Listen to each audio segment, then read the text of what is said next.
Chapter 706, Changes of the Holy Empire. 1. Jianxin used the space gate at Dazhou Kingdom without any hindrance, directly traveling to Qinhuang Kingdom.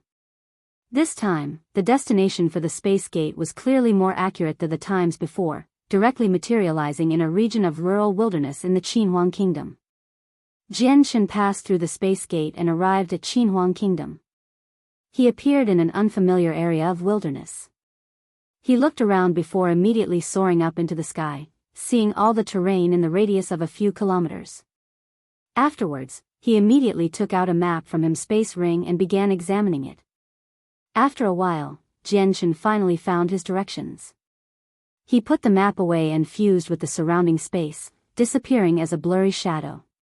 He hurried towards the royal palace of the kingdom with his greatest speed. 4 hours later, Jianxin had already traversed several thousand kilometers to arrive at the royal palace.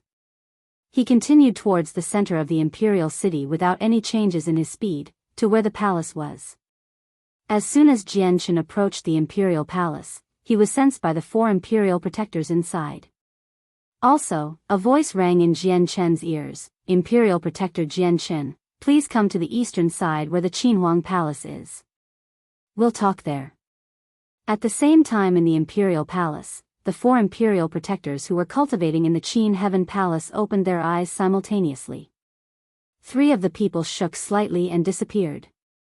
Nobody knew where they went. Jianxin immediately changed his direction. He turned into an afterimage mid-air, quickly flying towards the east where the Qin Heaven Palace was. This time when he soared into the palace, only the 4 imperial protectors who were saint rulers could feel him. He had not alerted any of the Heaven Saint Masters within the palace. On the east, a total of 500 elite guards clad in golden armor stood dead straight outside the Qin Heaven Palace. They were currently guarding the most important part of the royal palace. Just at this moment, above the open square outside the palace, a figure descended extremely quickly with a blur. He appeared outside the main entrance of the Qin Heaven Palace without any sound or presence at all. Even though it was like that, the person's arrival was still discovered by the 500 elite guards at the very moment it occurred. However, the guards did not reveal any expression of surprise, because they had just received the transmitted message from within the Qin Heaven Palace and knew that the 5th Imperial Protector, Jianxin, was about to come. The head guard immediately jogged over to where Jianxin was. He knelt on one knee and said with extreme respect, "Your humble servant greets Sir Imperial Protector." "Your humble servant greets Sir Imperial Protector." Behind the head guard, all 500 guards knelt on one knee in sync and exclaimed with a resonant voice. It was so loud that it had basically spread throughout the entire royal palace, alerting everyone inside. Within in the study of the palace, the king of Qinhuang Kingdom slowly put down the book in his hands. He looked towards the direction of the Qin Heaven Palace and mumbled, "Perhaps Jianxin is here?" Shortly afterwards, he placed the book on the table and stood up, exiting the study. A personal guard immediately put the book back to where it belonged before closely following behind him. The 3rd prince, Qin Ji, also left the Drifting Clouds Palace and stared towards the east where the Qin Heaven Palace was. He said, "The 4 esteemed imperial protectors very rarely leave the Qin Heaven Palace, and even if they do come out of the palace, they won't make such a great disturbance with their temperaments. Perhaps Brother Jianxin has come?" Thinking up to there, a gleam of light immediately flashed in the 3rd prince's eyes. His gaze was filled with joy. "I heard Brother Jianxin has already broken through to a saint ruler from a Heaven Saint Master. I wonder if it's true or not." At the Qin Heaven Palace, Jianxin commanded the guards to stand, before waltzing into the palace. When he approached the main entrance, the tightly shut door opened itself. Seeing that, Jianxin smiled. With his current strength, he naturally could feel that it was because of a saint ruler within the palace. It was extremely quiet in the Qin Heaven Palace. Crossing over the great sill of the floor, Jianxin arrived in a simply adorned guest room. In the center of the room, 4 people sat around a round table silently. They seemed to have been waiting for a long time already. Jianxin knew that these 4 people were the venerated imperial protectors of the Qinhuang Kingdom. Also, his status in the Qinhuang Kingdom was bestowed by the 4 of them, so he did not dare to neglect them even in the slightest. He hurriedly clasped his hands at the four people. Junior Jian Chen greets the four seniors. Although Jian Chen currently possessed the same strength as the four imperial protectors, he was still filled with gratitude whenever he saw them. This was because back then when he was still a Heaven Saint Master, if it were not for the four of them granting him the status as an imperial protector, perhaps the threat that Jessun Kingdom faced would not have been resolved so easily. Not to mention, he would not be holding the glory of standing on top of one of the 8 great kingdoms of the continent right now either. The gazes of the 4 imperial protectors gathered on Jian Chen at the same time, which were filled with joy and gratification. Although they originally could tell that Jian Chen's talent was exceptional, the fact that he could become a saint ruler in such a short time had exceeded what they had imagined. At this every moment, the 4 highly esteemed imperial protectors all rejoiced secretly and were glad that they possessed the insight to make Jian Chen an imperial protector of the Qinhuang kingdom back then. Otherwise, it would have been impossible for another saint ruler to appear in the Qinhuang kingdom in such a short amount of time. Hee, Jian Chen, we're all our own people, so there's no need to be polite. Come and sit. An imperial protector said to Jian Chen with a smile. He was extremely polite because he knew very well that Jian Chen still had a lot of time for growth in his future, and his future accomplishments definitely would not just stop there. Jian Chen, sit. It's already been some time since you became the 5th imperial protector of my Qinhuang kingdom. We've never properly had a conversation with you, so we might as well have one now. Another imperial protector invited Jian Chen to sit down with an amiable tone. Jian Chen smiled at ease. He did not hold back, directly walking to the round table and sitting down confidently in the only remained seat. He began conversing with the 4 imperial protectors. After a series of conversations, Jian Chen learnt the names of the 4 imperial protectors. They were Qinhuang, Qinhuang, Harry and Saxon. Of the 4, Qinhuang and Qinhuang were members of the imperial family. Although Harry was not a part of the imperial family, he was a native who had grown up in Qinhuang kingdom. As for Saxon, he was a good friend of Qinhuang and Qinhuang. He had become one of the imperial protectors from the invitation of his 2 friends. Although the 4 came from different origins, they enjoyed a similar status in the Qinhuang kingdom and treated each other like brothers, caring very deeply for one another. Although Jian Chen and the 4 imperial protectors had a great gap in age, they still talked freely. During the conversation, the imperial protectors explained some relative information about saint rulers to Jian Chen, and also bestowed their knowledge and comprehensions of cultivation to Jian Chen. They hoped that it could help out Jian Chen, as well as develop a better relationship with Jian Chen, for their relationships to become closer. Jian Chen always maintained a willing attitude to learn as the 4 imperial protectors explained details that were helpful for cultivation and comprehension. Although he was extremely talented, the 4 imperial protectors were still people who had spent many years as saint rulers. As a result, their experiences and comprehensions were still great help to Jian Chen, allowing Jian Chen to benefit very much from them. The conversation between Jian Chen and the 4 imperial protectors lasted for 4 whole hours before reaching an end. After falling into silence for a short while, Qinhuang cleared his throat and said, Jian Chen, the reason why the 4 of us got you to hurry to the Qinhuang kingdom is because we actually have something extremely important to discuss with you. Hearing that, Jian Chen's interest was piqued. He understood that the next topic perhaps was the main point of the conversation. As a result, he clasped his hands and said, Please speak, senior. Qinhuang thought over it slightly, collecting his thoughts. He then said, Jian Chen, before we tell you this, it's best if we describe the distribution of power on the Tianyuan continent. He paused slightly before continuing. On the Tianyuan continent, there are a total of 3 empires and 8 great kingdoms. The 3 empires are the countries that possess the greatest power on the Tianyuan continent. They are not any weaker than ancient clans, and even when compared with ancient clans, they stand among the best. As for below the 3 empires, the 8 great kingdoms, including my Qinhuang kingdom, stands. What others don't know is that we 8 great kingdoms are actually subsidiary countries of the 3 empires.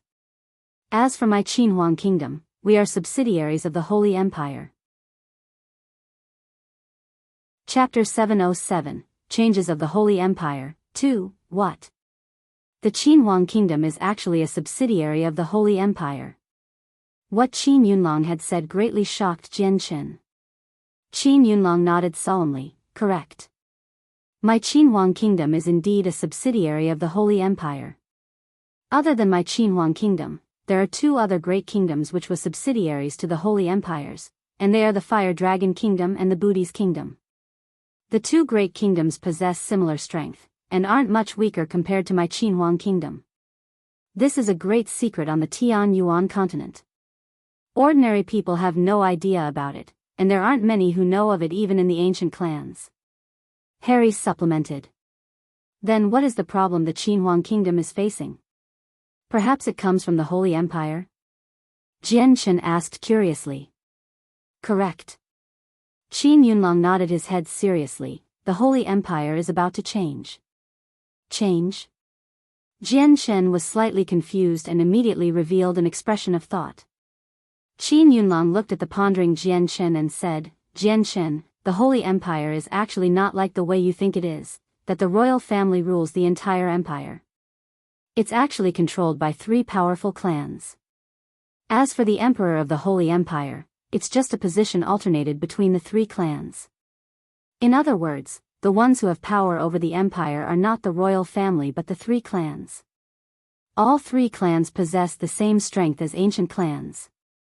Each clan has always been mutually impeded like the legs on a tripod, but the root of the problem this time is that the balance has been broken. The three clans are no longer in balance with one another in terms of strength. The Tsar family currently possesses greater strength than the other two combined, and they've already begun to move. I believe they will move against the two other clans, the Kazda clan and the Kara clan, to seize power to rule the empire all by themselves. As for my Qinhuang kingdom, we are subsidiaries of the Kara clan. As subsidiaries of the three clans, they've already sucked our Qinhuang kingdom and the other two great kingdoms into their fight. We're unable to act independently, so our Qinhuang kingdom will probably encounter problems in the close future. Hearing what was said, Jian Chen could not help but think about the moment in the finals of the gathering of mercenaries. He could still remember clearly that his powerful opponent came from the Holy Empire, someone called Tsar Air. In the final match, Tsar Air and he had a conversation in the arena. Back then, Tsar Air offered to give up first place in return for Jian Chen agreeing to one of his requests. At that time, Jian Chen understood that Tsar Air wanted to become close friends with him like he was with Ming Dong, so Jian Chen declined without any hesitation.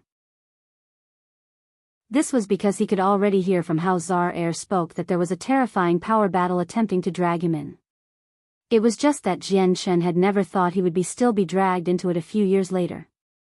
However, his status was rather different from what it was before. The Holy Empire holds the only chance for me to become a Class 7 Radiant Saint Master. I have to go there. But now, I, Jian Chen, will have to participate in the fight for power between the three clans. Perhaps this is fate? Jian Chen thought. Jian Chen, originally, the four of us did not want you to get involved, but with our current grim situation, it's not about us four anymore. This is why our Qinhuang kingdom needs your help. Qin Shoujing said softly as he stared deeply at Jian Chen. His expression was solemn. Jian Chen paused for a while before finally speaking again. For seniors, as an imperial protector of Qinhuang kingdom, Jian Chen will definitely think for the future and safety of the kingdom. Also, I have some matters to resolve in the Holy Empire, so this time, why don't I use the identity as an imperial protector of Qinhuang kingdom to go there and do things? Perhaps I'll encounter fewer troubles. The four imperial protectors revealed some joy in their expressions. Qin Shoujing smiled. Jian Chen, with you, our Qinhuang kingdom will rise greatly in strength. Also, the last time I saw you, another saint ruler and a Class 7 magical beast seemed to follow you. I wonder if you can get them to help out too. I have no right to interfere with what newbies and Jedi do. When I return, I'll ask them. Jian Chen replied. Sure. After the important discuss, Jian Chen and the four imperial protectors talked some more. He gained an even better understanding of the Holy Empire and also brought up the topic of Class 7 Radiant Saint Masters in an attempt to learn more about them. However, The answers he received from the four of them were almost exactly the same as the ones he received from Biyao, so he did not learn anything new. When Jianshan departed from the Qin Heaven Palace, it was already evening. Around 1,000 meters from the front of the Qin Heaven Palace, a group of people had already gathered there for a very long time. The person who stood at the very front was the king of Qinhuang Kingdom, and behind him, there were a few members of the royal family, as well as an Heaven Saint Master Imperial Advisor. Naturally, there was phatic conversation between Jianshan and the group. After Jianshan and the king, as well as the third prince, Qin Ji, conversed a little, he was politely invited to a banquet to drink and have a merry time. Perhaps because Jianshan was now a saint ruler, the king's tone towards Jianshan beared some respectfulness that was never shown before. As Jianshan, the king, and the many guests had their merry time, in a small kingdom several hundred kilometers away, there were 5 elderly people that gather in a small inn, conversing with each other. To others, their mouths opened and closed, but there was no sound at all. It was as if they were doing some unknown lip reading. I've already investigated everything. This Jianshan is a saint ruler and he's not that weak. He's formed a mercenary group, and it's called the Flame Mercenaries or something. Other than him, there are another 2 saint rulers there. An elderly man said. Then have you investigated whether Jianshan carries a winged cub that's completely white? An old man beside him asked. The person who was responsible for the investigations nodded. I've naturally investigated everything important, and the outcome isn't disappointing. Jianshan indeed carries a cub like that. The cub should be what the king wants.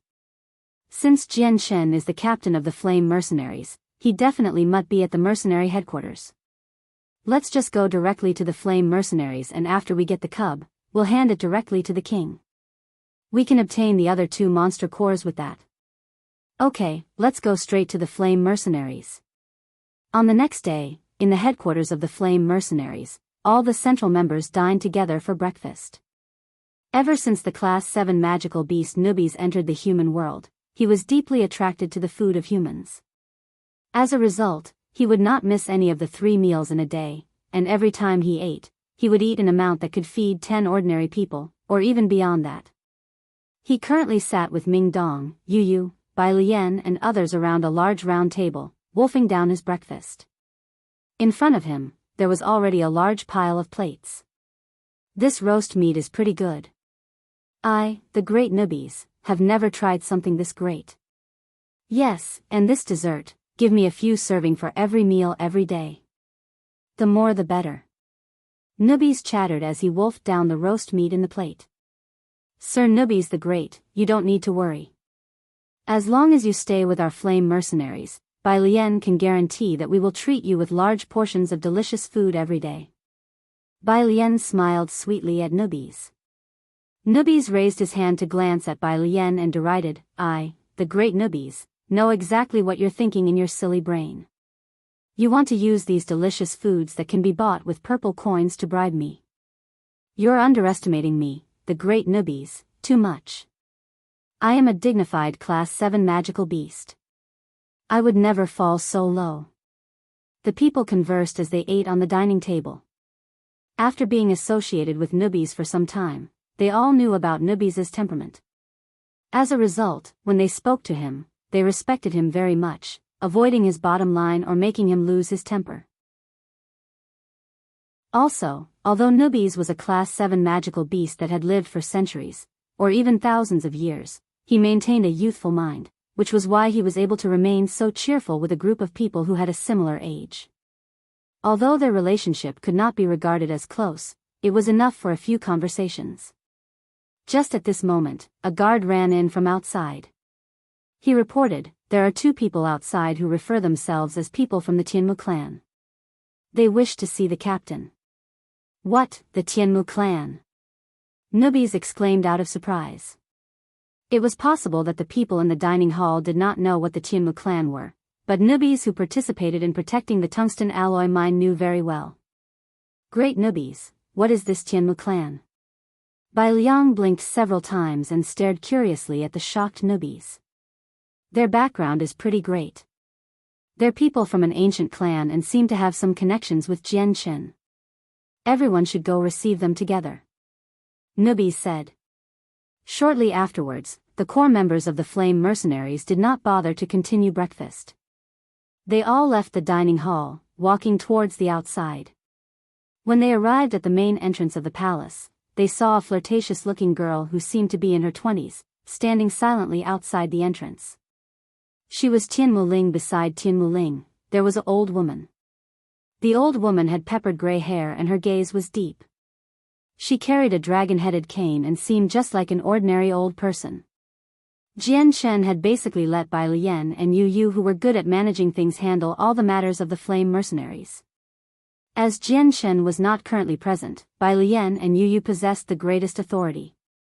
They had already learned of their identities from newbies beforehand, so when they met, they immediately escorted the two people into the palace politely. Chapter 708. Hurrying to Qinhuang Kingdom. Jian Shen left as soon as he gifted Coiled Dragon Mountain to the Tianqin clan. He directly traveled towards the neighboring Dazhou Kingdom, as he wanted to use the space gate there to go to Qinhuang Kingdom. It would save him a lot of traveling time. As for whether the Tianqin clan could maintain possession of the only spirit mountain in a radius of tens of thousand kilometers, it was not something Jian Shen needed to worry about. He knew that once the news of the Tianqin clan had the support of a saint ruler had spread, no one would attempt to obtain Coiled Dragon Mountain, unless they were organizations that did not fear saint rulers.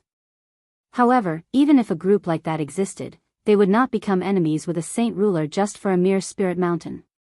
Since the Tianqin clan now possessed the spirit mountain, their overall strength should increase without much time. After all, the energy of the world was twice as abundant on Coiled Dragon Mountain than other places, so cultivating there would become twice as easy.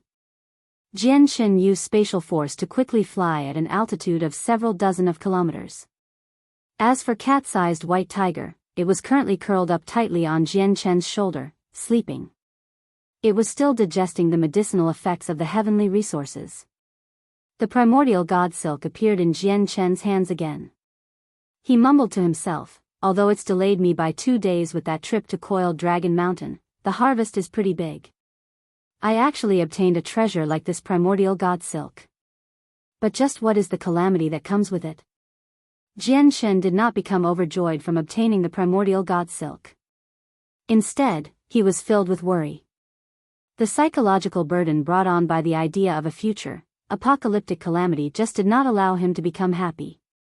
This was because he understood that since it was called an apocalyptic calamity, and that the laws of the world had even gone to the extent to give birth to a primordial god silkworm to leave behind a divine time, the catastrophe definitely would be extremely great and dangerous. If he did not handle it properly, perhaps the world would be destroyed. Jian Shen traveled towards Dazhou Kingdom with a heavy heart. At the same time, a burly, middle-aged man stood gloomily at the edge of the Cross Mountains. His complexion was rather pale and the haggardness of his face was difficult to conceal. He was the king from the Gilligan clan that had attempted to kill Jian Shen and obtain the winged tiger god, but was secretly repelled by Houston. Damn it, so unlucky. Who would have thought I'd meet a great expert so easily in the human world? Jian Shen, you were luck last time, but we must obtain the winged tiger god. Even if there are great human experts stepping in, you can't save the situation. The king gnashed his teeth. When he thought about the situation a few days ago, he would feel a lingering fear. Even in the end, he did not know who the great expert who had fought against him secretly was, but there was no doubt that the person was strong. With his strength of a second heavenly layer Saint King, he was beat up to a point where he could not even fight back, forcing him to use a secret technique to escape in the end. For that, he had paid a heavy price, causing his strength to fall back to the first heavenly layer, wiping out his many years of hard work in just a day. At this moment, several figures flickered in the distance. They quickly flew towards the magical beast's position, arriving before him in the blink of an eye. The figures just happened to stop on the edge of the outer perimeter of the Cross Mountains. Neither the magical beast nor the people crossed the border. There were a total of 5 people who had come and all of them were elderly men. Other than 2 who were still ruddy-looking, the other 3 were covered in wrinkles and seemed extremely old. King, I wonder why you have asked us to come. One of the elderly men clasped his hands and the member of the Gilligan clan 5 meters away. He was extremely respectful. The king stood with his arms crossed and stared at the 5 people indifferently. He said, I indeed have something important that needs to be done for calling the 5 of you here this time. Please tell us. One of the old men clasped his hands respectfully. A golden light flashed across the Gilligan clan king's eyes. The energy of the world before him began to ripple greatly, and very soon, an image appeared out of nowhere.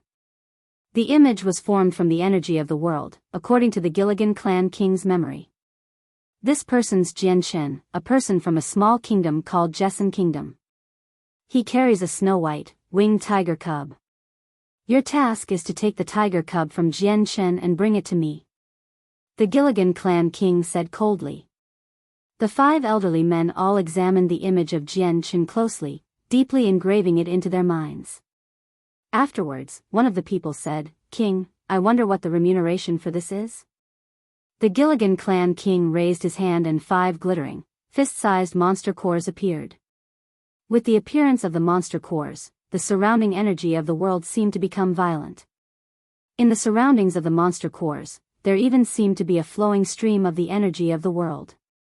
Seeing the 5 glittering monster cores, the 5 elderly men revealed unconcealed expressions of greed and lust. The Gilligan clan king sneered slightly and said, Here are 5 class 7 monster cores, as a deposit. After you're done with the task, I'll give every one of you another 2 class 7 monster cores. Gleams of light flashed brightly in the 5 elderly men's eyes. They were overjoyed. With that, it meant that they could obtain 3 extremely precious class 7 monster cores from finishing the mission. If they successfully absorbed the energy of the 3 magical cores, their strength would rise to another level. Go, do it quick and come back quick. I'll be waiting for your good news. The Gilligan clan king vanished, only leaving behind 5 glittering monster cores floating midair. The 5 people stared covetously at the 5 monster cores. Afterwards, each of them took one before hurrying away.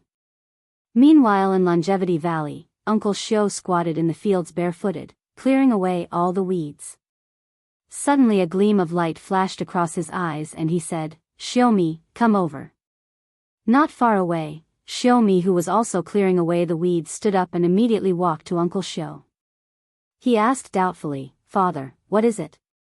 Uncle Xiao produced a blood-red arrow banner and said, We humans have 5 saint rulers who are working with the Gilligan clan king to do things that are detrimental to our race. Take my arrow banner and quickly go to the Bloodsword Sect. Get the 4 protectors to personally move out to kill the 5 traitors. Father, didn't you once swear that you would no longer interfere with the matters of the Tianyuan continent? Why have you? Xiaomi asked in suspicion. Uncle Xiao sighed softly.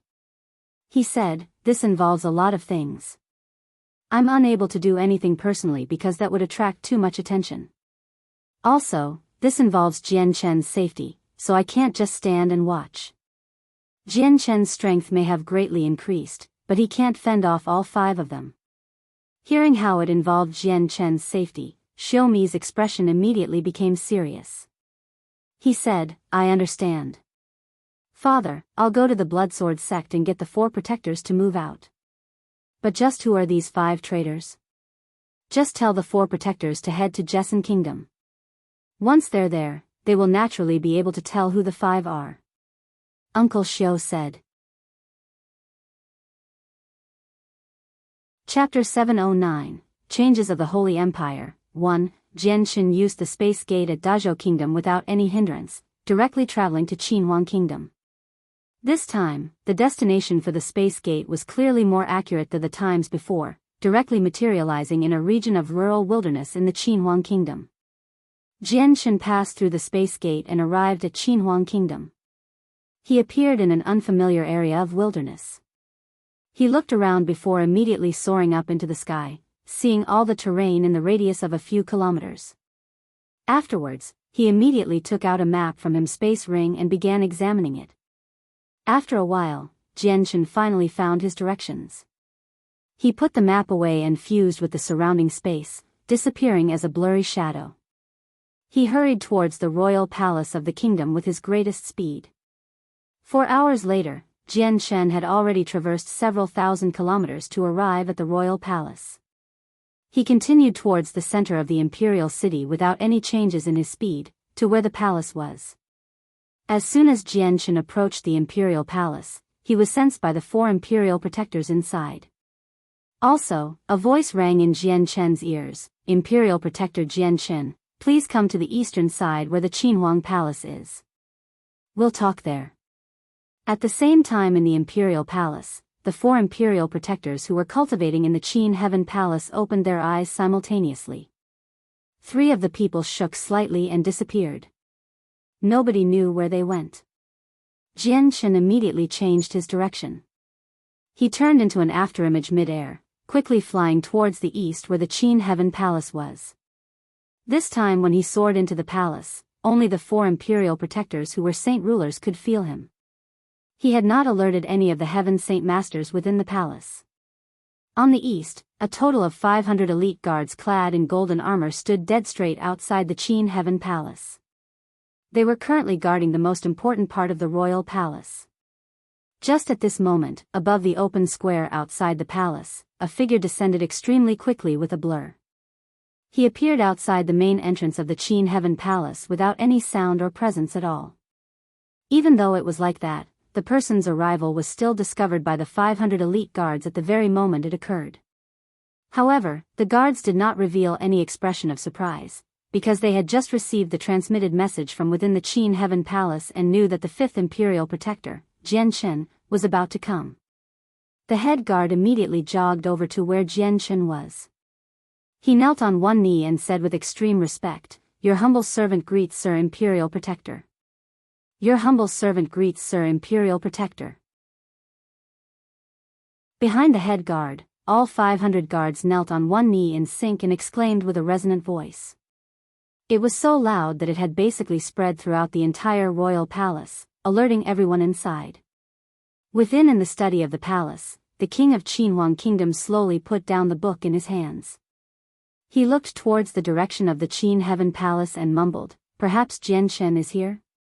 Shortly afterwards, he placed the book on the table and stood up, exiting the study. A personal guard immediately put the book back to where it belonged before closely following behind him. The 3rd prince, Qin Ji, also left the Drifting Clouds Palace and stared towards the east where the Qin Heaven Palace was. He said, "The 4 esteemed imperial protectors very rarely leave the Qin Heaven Palace, and even if they do come out of the palace, they won't make such a great disturbance with their temperaments. Perhaps brother Jian Shen has come?" Thinking up to there, a gleam of light immediately flashed in the 3rd prince's eyes. His gaze was filled with joy. "I heard brother Jian Shen has already broken through to a saint ruler from a heaven saint master. I wonder if it's true or not." At the Qin Heaven Palace, Jian Shen commanded the guards to stand, before waltzing into the palace. When he approached the main entrance, the tightly shut door opened itself. Seeing that, Jian Shen smiled. With his current strength, he naturally could feel that it was because of a saint ruler within the palace. It was extremely quiet in the Qin Heaven Palace. Crossing over the great sill of the floor, Jian Shen arrived in a simply adorned guest room. In the center of the room, 4 people sat around a round table silently. They seemed to have been waiting for a long time already.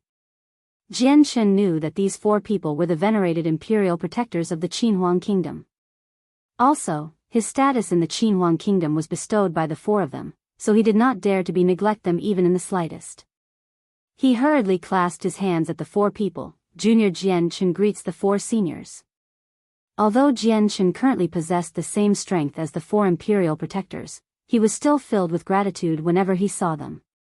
This was because back then when he was still a heaven saint master, if it were not for the 4 of them granting him the status as an imperial protector, perhaps the threat that Jessan Kingdom faced would not have been resolved so easily. Not to mention, he would not be holding the glory of standing on top of one of the 8 great kingdoms of the continent right now either.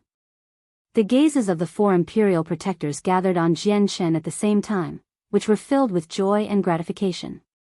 Although they originally could tell that Jian Shen's talent was exceptional, the fact that he could become a saint ruler in such a short time had exceeded what they had imagined. At this every moment, the four highly esteemed imperial protectors all rejoiced secretly and were glad that they possessed the insight to make Jian Shen an imperial protector of the Qinhuang kingdom back then. Otherwise, it would have been impossible for another saint ruler to appear in the Qinhuang kingdom in such a short amount of time. Hee, Jian Shen, we're all our own people, so there's no need to be polite. Come and sit. An imperial protector said to Jian Shen with a smile. He was extremely polite because he knew very well that Jian Shen still had a lot of time for growth in his future, and his future accomplishments definitely would not just stop there. Jian Shen, sit. It's already been some time since you became the 5th imperial protector of my Qinhuang kingdom. We've never properly had a conversation with you, so we might as well have one now. Another imperial protector invited Jian Shen to sit down with an amiable tone. Jian Shen smiled at ease. He did not hold back, directly walking to the round table and sitting down confidently in the only remained seat. He began conversing with the 4 imperial protectors. After a series of conversations, Jian Shen learnt the names of the 4 imperial protectors. They were Qinhuang, Qinhuang, Harry and Saxon. Of the 4, Qinhuang and Qinhuang were members of the imperial family. Although Harry was not a part of the imperial family, he was a native who had grown up in Qinhuang kingdom. As for Saxon, he was a good friend of Qinhuang and Qinhuang. He had become one of the imperial protectors from the invitation of his 2 friends.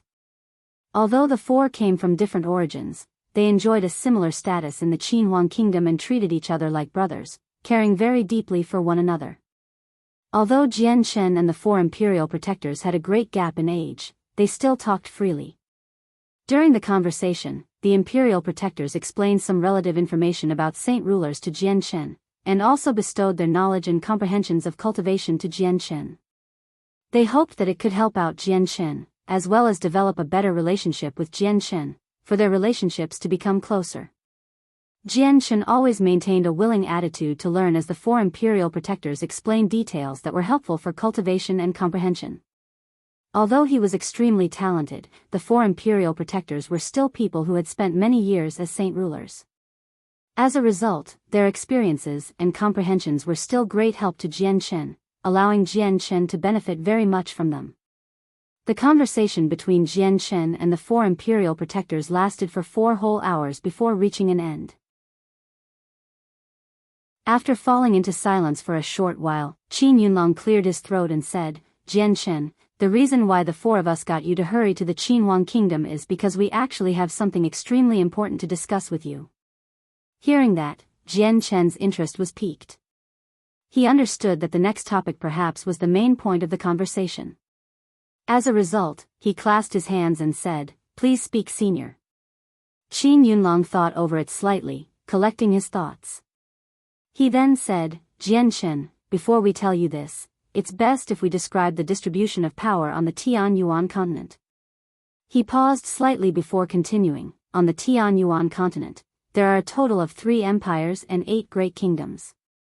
The 3 empires are the countries that possess the greatest power on the Tianyuan continent. They are not any weaker than ancient clans, and even when compared with ancient clans, they stand among the best. As for below the 3 empires, the 8 great kingdoms, including my Qinhuang kingdom, stands. What others don't know is that we 8 great kingdoms are actually subsidiary countries of the 3 empires. As for my Qinhuang kingdom, we are subsidiaries of the Holy Empire. Chapter 710, Changes of the Holy Empire, 2, What? The Qinhuang kingdom is actually a subsidiary of the Holy Empire.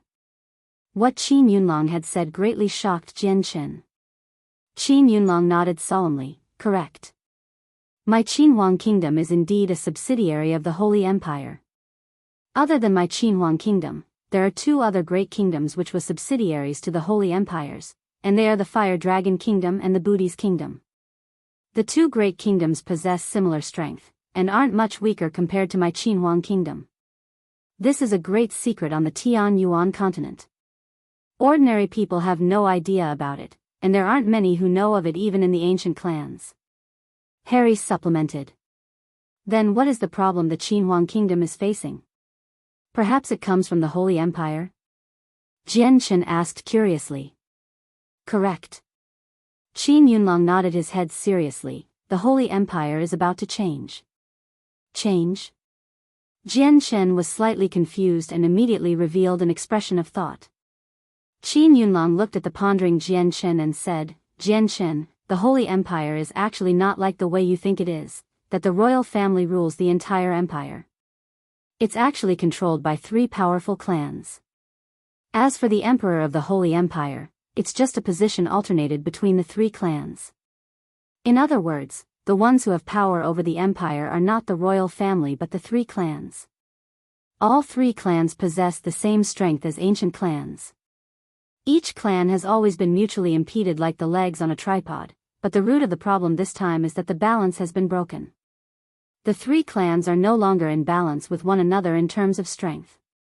The Tsar family currently possesses greater strength than the other 2 combined, and they've already begun to move. I believe they will move against the 2 other clans, the Kazda clan and the Kara clan, to seize power to rule the empire all by themselves. As for my Qinhuang kingdom, we are subsidiaries of the Kara clan. As subsidiaries of the 3 clans, they've already sucked our Qinhuang kingdom and the other 2 great kingdoms into their fight. We're unable to act independently, so our Qinhuang kingdom will probably encounter problems in the close future. Hearing what was said, Jian could not help but think about the moment in the finals of the gathering of mercenaries. He could still remember clearly that his powerful opponent came from the Holy Empire, someone called Tsar Air. In the final match, Tsar Air and he had a conversation in the arena. Back then, Tsar Air offered to give up first place in return for Jian agreeing to one of his requests. At that time, Jian understood that Tsar Air wanted to become close friends with him like he was with Ming Dong, so Jian declined without any hesitation. This was because he could already hear from how Tsar Air spoke that there was a terrifying power battle attempting to drag him in. It was just that Jian had never thought he would still be dragged into it a few years later. However, his status was rather different from what it was before. The Holy Empire holds the only chance for me to become a Class 7 Radiant Saint Master. I have to go there. But now, I, Jian, will have to participate in the fight for power between the 3 clans. Perhaps this is fate? Jian thought. Jian, originally, the 4 of us did not want you to get involved, but with our current grim situation, it's not about us 4 anymore. This is why our Qinhuang kingdom needs your help. Qin said softly as he stared deeply at Jian. His expression was solemn. Jian paused for a while before finally speaking again. For seniors, as an imperial protector of Qinhuang kingdom, Jian will definitely think for the future and safety of the kingdom. Also, I have some matters to resolve in the Holy Empire, so this time, why don't I use the identity as an imperial protector of Qinhuang kingdom to go there and do things? Perhaps I'll encounter fewer troubles. The 4 imperial protectors revealed some joy in their expressions. Qin smiled. Jian, with you, our Qinhuang kingdom will rise greatly in strength. Also, the last time I saw you, another saint ruler and a Class 7 magical beast seemed to follow you. I wonder if you can get them to help out too. I have no right to interfere with what newbies and Jedi do. When I return, I'll ask them. Jian replied. Sure. After the important discuss, Jian and the 4 imperial protectors talked some more. He gained an even better understanding of the Holy Empire and also brought up the topic of Class 7 Radiant Saint Masters in an attempt to learn more about them. However, the answers he received from the 4 of them were almost exactly the same as the ones he received from Biyao, so he did not learn anything new. When Jian departed from the Qin Heaven Palace, it was already evening. Around 1,000 meters from the front of the Qin Heaven Palace, a group of people had already gathered there for a very long time. The person who stood at the very front was the king of Qinhuang Kingdom, and behind him, there were a few members of the royal family, as well as an Heaven Saint Master Imperial Advisor. Naturally, there was phatic conversation between Jian and the group. After Jian and the king, as well as the 3rd prince, Qin Ji, conversed a little, he was politely invited to a banquet to drink and have a merry time. Perhaps because Jian was now a saint ruler, the king's tone towards Jian Chen beared some respectfulness that was never shown before. As Jian Chen, the king, and the many guests had their merry time, in a small kingdom several hundred kilometers away, there were 5 elderly people that gather in a small inn, conversing with each other. To others, their mouths opened and closed, but there was no sound at all. It was as if they were doing some unknown lip reading. I've already investigated everything. This Jian Chen is a saint ruler and he's not that weak. He's formed a mercenary group, and it's called the Flame Mercenaries or something. Other than him, there are another 2 saint rulers there. An elderly man said. Then have you investigated whether Jian Chen carries a winged cub that's completely white? An old man beside him asked. The person who was responsible for the investigations nodded. I've naturally investigated everything important, and the outcome isn't disappointing. Jian Chen indeed carries a cub like that. The cub should be what the king wants. Since Jian Chen is the captain of the Flame Mercenaries, he definitely must be at the mercenary headquarters. Let's just go directly to the Flame Mercenaries, and after we get the cub, we'll hand it directly to the king. We can obtain the other 2 monster cores with that. Okay, let's go straight to the Flame Mercenaries. On the next day, in the headquarters of the Flame Mercenaries, all the central members dined together for breakfast. Ever since the Class 7 magical beast Nubis entered the human world, he was deeply attracted to the food of humans. As a result, he would not miss any of the 3 meals in a day, and every time he ate, he would eat an amount that could feed 10 ordinary people, or even beyond that. He currently sat with Ming Dong, Yu Yu, Bai Lian and others around a large round table, wolfing down his breakfast. In front of him, there was already a large pile of plates. This roast meat is pretty good. I, the great Nubis, have never tried something this great. Yes, and this dessert, give me a few serving for every meal every day. The more the better. Nubis chattered as he wolfed down the roast meat in the plate. Sir Nubis the Great, you don't need to worry. As long as you stay with our Flame Mercenaries, Bai Lian can guarantee that we will treat you with large portions of delicious food every day. Bai Lian smiled sweetly at Nubis. Nubis raised his hand to glance at Bai Lian and derided, I, the great Nubis, know exactly what you're thinking in your silly brain. You want to use these delicious foods that can be bought with purple coins to bribe me. You're underestimating me, the great Nubis, too much. I am a dignified Class 7 magical beast. I would never fall so low. The people conversed as they ate on the dining table. After being associated with Nubis for some time, they all knew about Nubis' temperament. As a result, when they spoke to him, they respected him very much, avoiding his bottom line or making him lose his temper. Also, although Nubis was a Class 7 magical beast that had lived for centuries, or even thousands of years, he maintained a youthful mind, which was why he was able to remain so cheerful with a group of people who had a similar age. Although their relationship could not be regarded as close, it was enough for a few conversations. Just at this moment, a guard ran in from outside. He reported, there are 2 people outside who refer themselves as people from the Tianmu clan. They wish to see the captain. What, the Tianmu clan? Nubis exclaimed out of surprise. It was possible that the people in the dining hall did not know what the Qinhuang clan were, but Nubis who participated in protecting the tungsten alloy mine knew very well. Great Nubis, what is this Qinhuang clan? Bai Liang blinked several times and stared curiously at the shocked Nubis. Their background is pretty great. They're people from an ancient clan and seem to have some connections with Jian Chen. Everyone should go receive them together. Nubis said. Shortly afterwards, the core members of the Flame Mercenaries did not bother to continue breakfast. They all left the dining hall, walking towards the outside.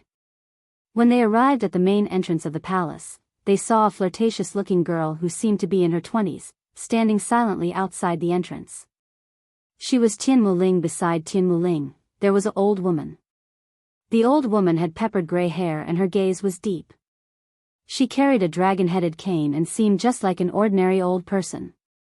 Jian Chen had basically let Bai Lian and Yu Yu, who were good at managing things, handle all the matters of the Flame Mercenaries. As Jian was not currently present, Bai Lian and Yu possessed the greatest authority. They had already learned of their identities from newbies beforehand, so when they met, they immediately escorted the two people into the palace politely. Chapter 711, Family Transformation, 1. In the conference hall of the Flame Mercenaries, Tian Muling and the old woman were politely escorted to their seats. As for Bai Lian and Yu, they received the guests enthusiastically. Tian Muling sipped some tea elegantly and shot a glance at Yu and Bai Lian, the two girls who were even prettier than her. She said softly, "I'm Tian Muling. Who are you two? And what relationship do you have with brother Jian?" "Hello, sister Tian Muling. I'm Bai Lian. Jian my elder brother. This is sister Yu, my brother's fiancée." Bai Lian said with a slight smile. "Fiancé?" Tian Muling muttered quietly. She stared out Yu with some astonishment and smiled. Who would have thought the seemingly cold brother Jian has a fiancé? Really surprised me. But sister Yu's manners are refined and possesses an alluring appearance. Only exceedingly beautiful women like you suit brother Jian. Yu's pretty face became flushed and she said with a smile, "Young lady Tian Muling must be exaggerating. Compared to young lady Tian Muling, Yu is far below." Tian Muling giggled. "Anyway, where has brother Jian gone to? I've specially come today representing the Tianmu clan to look for brother Jian. Young lady Tian Muling, we must apologize. A few days ago, my brother had matters to attend to, so he went to the Qinhuang kingdom. We don't know when he'll return." Bai Lian said apologetically. An expression of disappointment appeared on Tian Muling's face. She sighed softly, "Looks like I've really come at the wrong time. Young lady Tian Muling, why don't you and this senior stay here for a few days? Jian should return very soon." Tian Muling stretched before looking at the silent old woman beside her. She said, "Grandma Wang, why don't we stay here for a few days and wait for Jian to come back?" The old woman stared at Tian Muling affectionately and said with a smile, "As long as Linger wants to. Grandma will listen to you." As soon as she finished speaking, a gleam of light suddenly flashed across her eyes. She slowly raised her head to look at the distance. At this moment, there was a weird light to her eyes, as if she could see through the structure and directly observe what was going on outside. Soon afterwards, a great pressure suddenly erupted. It swept through the entire palace, causing those who were slightly weaker to feel as if their bodies were being crushed at by a boulder. Not only did they become extremely solemn, they even struggled to breath. Bai Lian and Yu were also affected in the conference hall. Their complexions suddenly paled and their legs became powerless. They struggled to stand and almost fell down. The old woman on the seat sneered. She gently tapped the dragon-headed cane on the ground, and suddenly, the great pressure immediately vanished. "Is the captain of the Flame Mercenaries, Jian here? Hurry up and come out." An old voice reverberated from the sky. It was like an explosion, extremely deafening, and it spread throughout the entire city. Everyone in the city heard it. In the sky above the Flame Mercenaries' headquarters, 5 figures had already appeared at some time. They stood erect in the sky like gods that had descended. "Who is being so impudent outside?" A cold snort resounded from the palace where the Flame Mercenaries were. Short afterwards, 3 great presences erupted from the palace simultaneously. Bai Hai, Jetta Tai, and Nubis flew out from the palace at the same time, stopping 100 meters away from the 5. They suppressed the great presence given off by the 5 people. Who would have thought the Flame Mercenaries would have 3 saint rulers? A little surprising. Of the 5 elderly men, one of they stared at the 3 people in disdain. Bai Hai observed the 5 people rather solemnly. He could feel the strength of the 5 people. 3 were 5th heavenly layer saint rulers, while the other 2 were in the 6th heavenly layer. Such a powerful lineup definitely was not something the 3 of them could deal with. "Who are you? Why are you looking for my great-grandson?" Bai Hai asked with a deep voice. The expression he currently displayed was not nice. The 5 people swept across the Biyao and the other 2. They did not find Jian Chen with them, so one of the people said rather impatiently, "Hurry up and tell Jian Chen to come out. We're looking for him for some matters. My great-grandson is not here. If you're looking for him, perhaps you've made the trip in vain," Biyao said with a deep voice.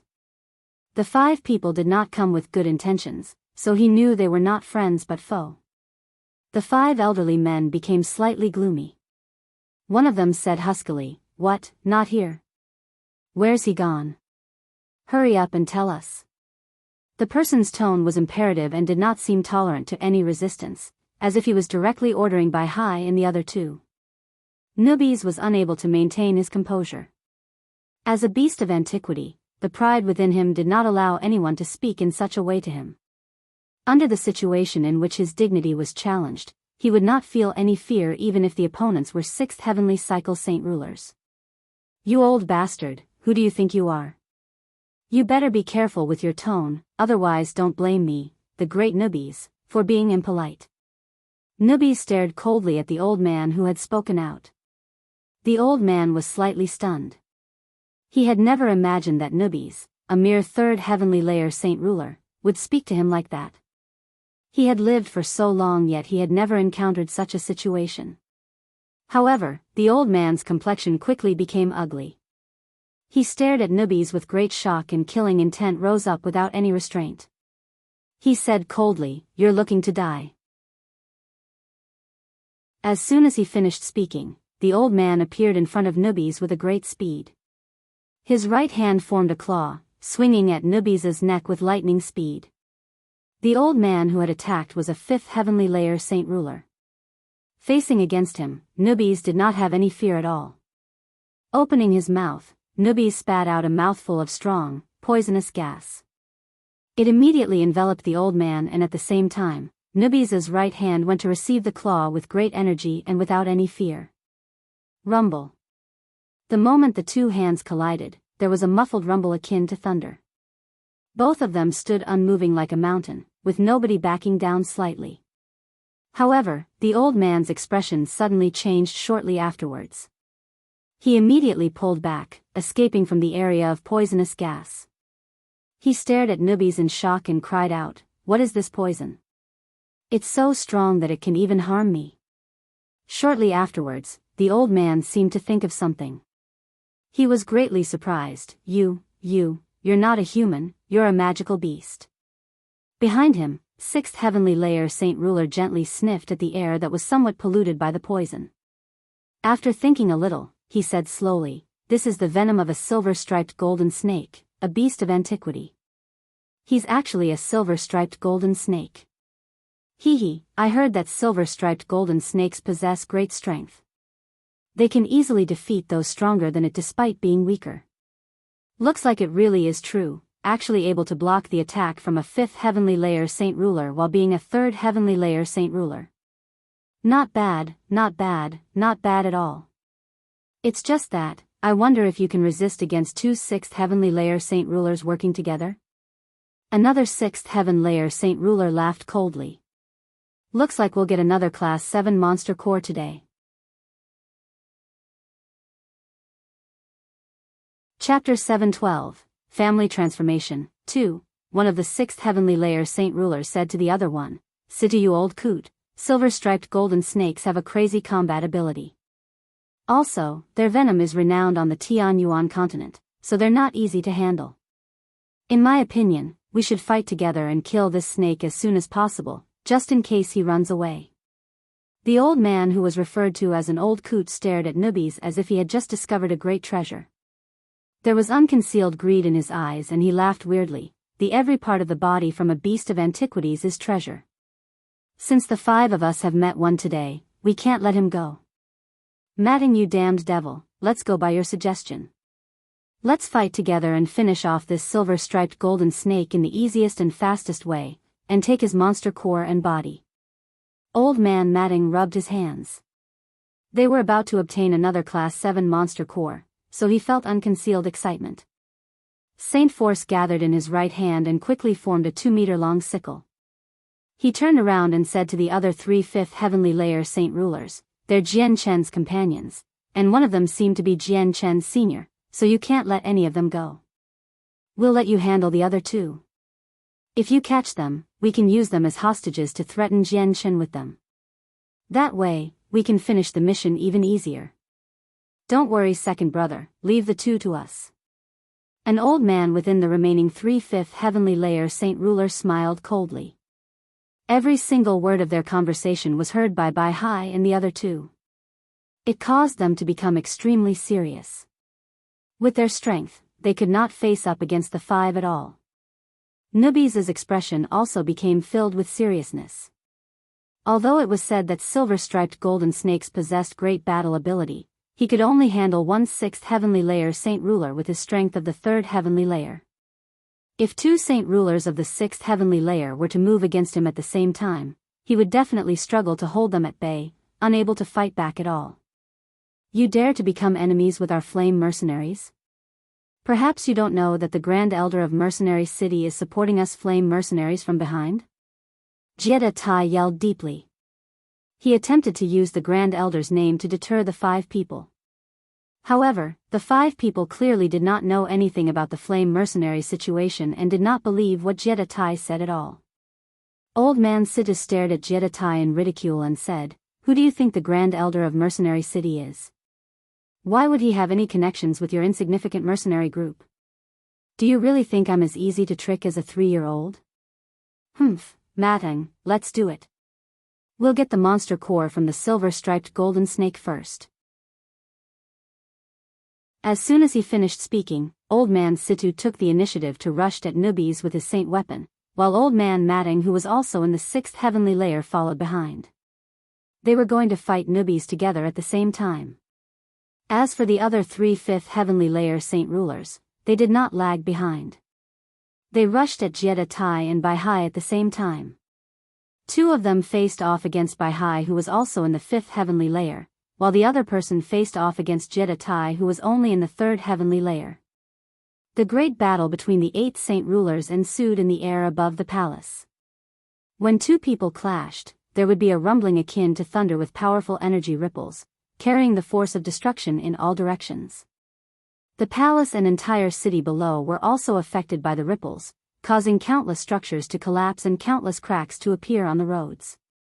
The countless merchants and mercenaries within the city felt like it was the end of the world, all fleeing crazily towards the distance while protecting their heads with their hands to avoid the ripples of battle. However, even though many did that, people were still crushed by the surrounding collapsing structure. The entire city became a mess in an instant. In the sky, as the difference in strength between the opponents was just too great, the weakest, Jie Tai, was injured by his opponent just from a few rounds of battle. He spat out blood as he fell from the sky, unable to battle anymore. Bai Hai was also suppressed by the 2 old men at a similar level to him, falling into a disadvantage, only able to defend but not attack. Nubis was the same, greatly suppressed by his 2 6th heavenly layer Saint Ruler opponents. Hiss. Suddenly, a hiss that seemed to be capable of ripping apart souls erupted from Nubis' mouth. Nubis quickly turned into his body as a magical beast. A huge, golden snake of several dozen kilometers in length hung in the sky, battling intensely against 2 6th heavenly layer Saint Rulers. Transforming into a magical beast, Nubis' ability in battle greatly increased. Just with his body as a beast of antiquity and the renowned venom, he could actually able to fight 2 6th heavenly layer Saint Rulers to a stalemate temporarily. However, as the 2 Saint Rulers used all their strength without holding anything back, Nubis became suppressed once again, only able to defend and not counterattack. In the end, Bai Hai was unable to persist against the overwhelming numbers. Not long after, he was injured by his opponent, falling out of the sky after spitting blood. He landed heavily on the ground, creating 2 great ditches. As for Nubis, the great snake he had transformed into was also beaten until he spat up blood, flying far off into the distance. Old Man Situ floated in the air as he gazed coldly at the 3 that were heavily injured. He said with an evil smile, "Capture them as hostages. I just don't believe that Jian Chen won't come. Matang, let's go and get the silver-striped golden snake's monster core." Immediately, two saint rulers flew towards Biyao and Jiedatai. As for Old Man Situ and Mading, they continued to fly towards Nubis. Humph, with this old woman here, how can you be so brash? Just at this moment, an old voice reverberated in the area.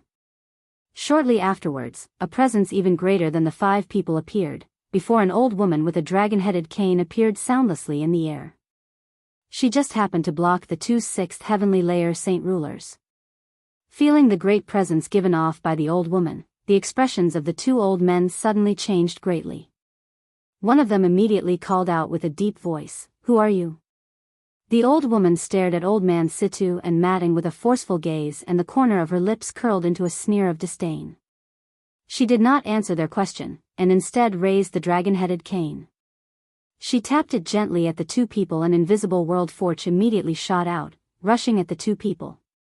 The 2 saint rulers knew that the old woman was powerful and did not dare to be complacent even in the slightest. They also swung out with the saint weapons in their hands, with invisible world force. The world force clashed mid-air. It did not give off any sound or any violent energy ripples, just that the space there began to shake and tremble violently, before being ripped open, revealing a black hole the size of a head. Within the black hole, starlight glimmered vaguely. The old woman stood there unmoving, while the expressions of the saint rulers that faced up against her changed greatly. Their throats produced a deep, muffled sound with great difficulty, before backing down. However, before they could contain the situation within their bodies, the old woman originally in front of them appeared behind them without any warning. The dragon-headed cane in her hand fused with the space, and with a gentle-looking swing, it struck the backs of the 2 old men with lightning speed. Sputter. The 2 old men who were 6th heavenly layer saint rulers became extremely weak in that moment, with blood spraying from their mouths. Their complexions paled in an instant, before looking at the old woman in shock. Crap, this bloody woman's at least the 8th heavenly layer. Old Man Situ exclaimed.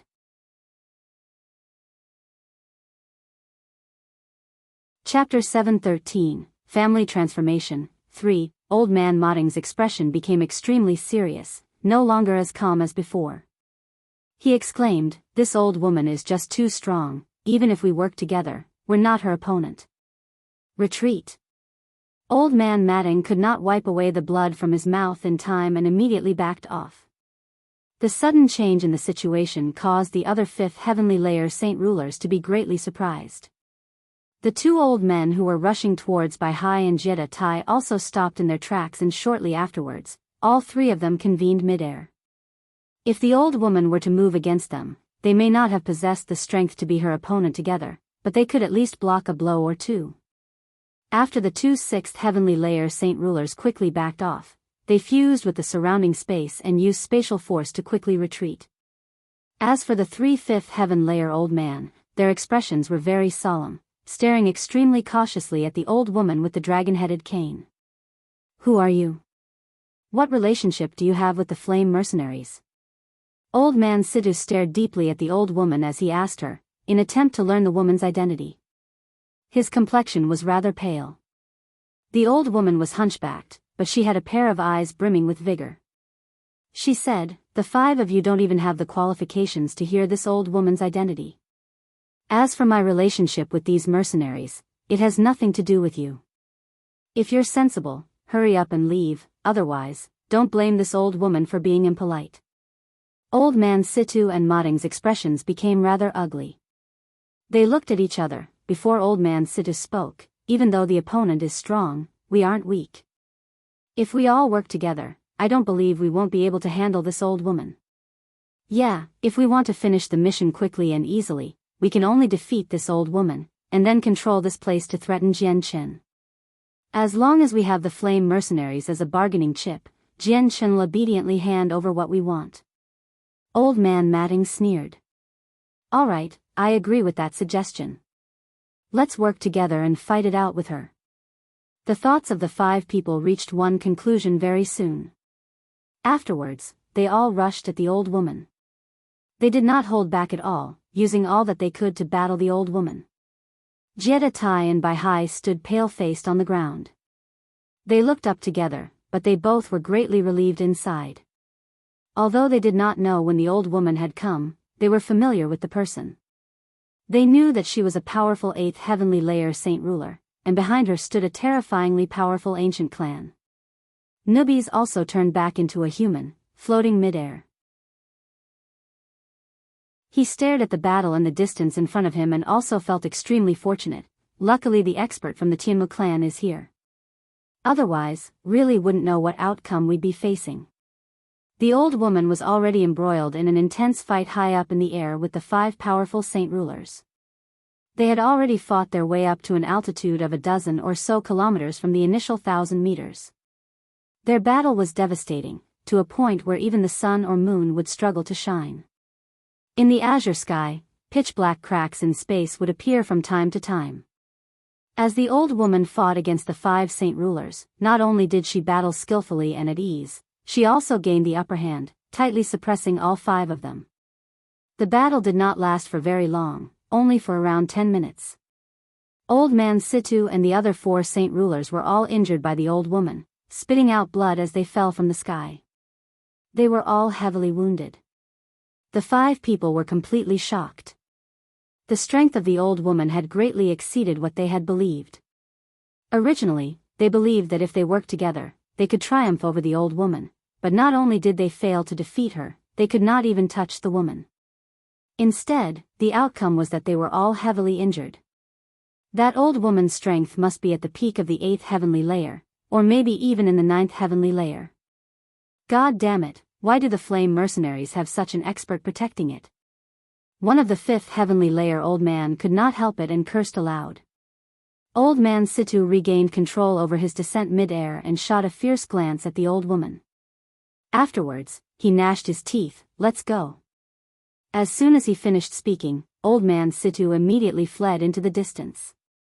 Soon afterwards, Old Man Matang and the other 3 5th heavenly layer saint ruler regained control over their descent and chased after Old Man Situ with their heavily injured bodies. They fled into the distance, disappearing into the horizon with the blink of an eye. The old woman slowly descended from the air. Just as her feet touched the ground, the alluring Tian Muling arrived next to her and asked with concern, "Grandma Wang, are you okay?" The old woman's cold expression completely vanished in that moment. She stared at Tian Muling gently and said with a benevolent smile, "Stupid girl, how would anything happen to Grandma Wang for fighting them? It's not like you don't know Grandma Wang's strength. Linger is just caring for Grandma." Tian Muling smiled sweetly as she grabbed the old woman's arm and pouted. Seeing how Tian Muling acted, the old woman could not help but chuckle gently. Tian Muling was her most beloved granddaughter after all, someone she loved very dearly. "Thank you, Senior, for helping out."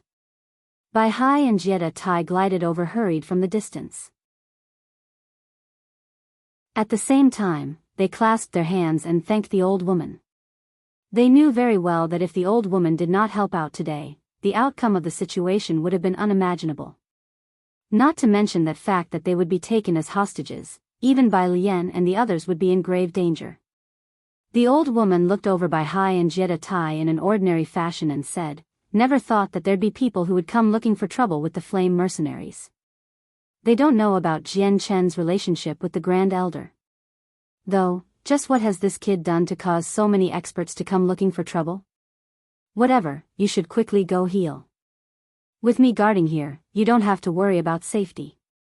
Bai Hai and Jetta Tai thanked her once again before directly leaving to recover. Afterwards, Bai Lian and Yu Yu hurried out of the conference hall, thanking the old woman without any signs of stopping. "You two silly girls don't need to be so polite. This time, I've come to find Jian Chen to discuss some things. I've saved you this time, so you can just count it as Jian Chen owing me a favor. He'll have to return this favor." The old woman revealed a profound smile. This time, it caused a great disturbance, unable to be concealed at all. Very soon, the news that the flame mercenaries were attacked by 5 saint rulers spread very quickly, causing a great commotion.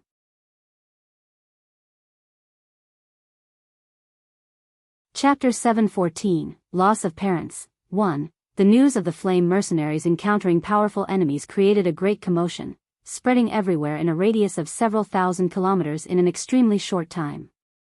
As long as it was within the area, basically countless people could be heard discussing it at any given time. Even a few hermit clans learned about what had happened to the flame mercenaries. They were all extremely curious, unsure of exactly who had plucked up such courage to actually dare to provoke the flame mercenaries, which were supported by the Grand Elder of the flame mercenaries. At that moment, it had already become a mess within the flame mercenaries. Although the 5 powerful saint rulers had been repelled, they had still brought an irremediable loss to the flame mercenaries. Not only was the entire city and palace greatly destroyed, becoming essentially ruins, there were also countless people who were heavily injured. Those who were weaker in strength had even lost their lives in the incident. Although everything had settled down, there was still a great pile of things to do for the aftermath. At this moment, Yu Yu and Bai Lian displayed their leadership, immediately calling on the higher-ranking members of the flame mercenaries to begin tidying up the aftermath. Commands constantly flew out the mouths of the two. At the same time, in a dense mountain several kilometers away from the flame mercenaries, there was a bonfire slowly burning within a dark cave. The bright flames flickered about like the joyful dance of a disobedient child, causing the entire cave to flicker between dark and light. If one were to borrow the dim light from the flames, one could see clearly that there were currently 5 elderly people who sat cross-legged with pale faces by the walls of the cave. They were like old monks who were meditating, sitting without moving at all. The 5 old men were Old Man Situ and the other 4 who had escaped from the old woman. After consuming radiant spirit pills, the 5 of them spent half a day before finally recovering from their injuries. They opened their eyes slowly at the same time and exhaled deeply, slowly expelling a turbid air from their bodies. God damn it, just when we were going to succeed, that happens. Who thought that the flame mercenaries actually hid such a powerful old woman? She made us fail even though we were so close. A 5th heavenly layer saint ruler gnashed his teeth as he clenched his fists so tightly that they made a sound. According to their plan, as long as they controlled the flame mercenaries and those close with Jian Chen, they could threaten Jian Chen with it and get him to hand up what they wanted. With that, they could complete the mission from the Gilligan clan king very easily and obtain the other 2 Class 7 monster cores. They just did not think that such a sudden change would happen in the end, that there was actually an old woman who was stronger than the 5 of them combined in the flame mercenaries. These flame mercenaries really have exceeded what I expected in strength. Since they have an old woman who is at least in the 8th heavenly layer protecting them, the original plan definitely won't work. Looks like we have to return to the drawing board. Old Man Situ said as he pondered. When we first came here, we did not understand the entire situation, and we also know nothing about Jian Chen identity. I think we should go and investigate things about Jian Chen. It'll be good if we understand him more, as it'll help us determine what we should do next. Old Man Matting suggested. You're right. I feel that we should investigate some more about Jian Chen before thinking of other ideas to deal with him and get him to give us what we want. A 5th heavenly layer saint ruler said. Sure, though we shouldn't delay it. Let's move out right now and all go off to investigate about Jian Chen. We'll gather in this cave again after a day. Old Man Situ said. Soon after, the 5 people all left the cave, flying off in a direction they chose themselves. They all disappeared in the blink of an eye. Time passed quickly. A day later, the 5 elderly men all returned to the cave at the same time. Everyone, I wonder if you found anything useful? Old Man Situ seemed to be the backbone of the group, so he asked first. I've found some useful information. The captain of the flame mercenaries, Jian Chen, actually has another important identity, and that's the 4th young master, Qinhuang Shangtian, of the Qinhuang clan. Also, he's a new imperial protector of the Qinhuang kingdom. Also, Jian Chen's a great genius. It's only been less than 50 years since he first started cultivating, and he's become a saint ruler. His talent really is unprecedented in history and probably unmatched in the future. I think that there's probably some great treasure on him, which is why he can improve at such a great rate. This Jian Chen probably inherited the legacy of some peerless expert. Otherwise, it's really hard to explain his speed in cultivation. The people explained what they had found in a few sentences, and the topic of the conversation slowly digressed from Jian Chen's identity to the treasures he possessed. However, as soon as they began talking about treasures, gleams of light flickered within the eyes of all 5 of them, all filled with greed. Old Man Situ coughed lightly and said, "Our top priority is to find Jianchen. Let's avoid the topic of treasures for now. As soon as we find Jianchen, everything will be easily resolved. Not only can we finish the mission, everything he possesses will become ours. Yeah, let's first find Jianchen. The Qinhuang Manor is Jianchen's home. Since Jianchen's not at the Flame Mercenaries, he must be at the Qinhuang Manor. Let's go there immediately, as fast as we can, just in case Jianchen hears the news and flees." Old Man Matting immediately stood up.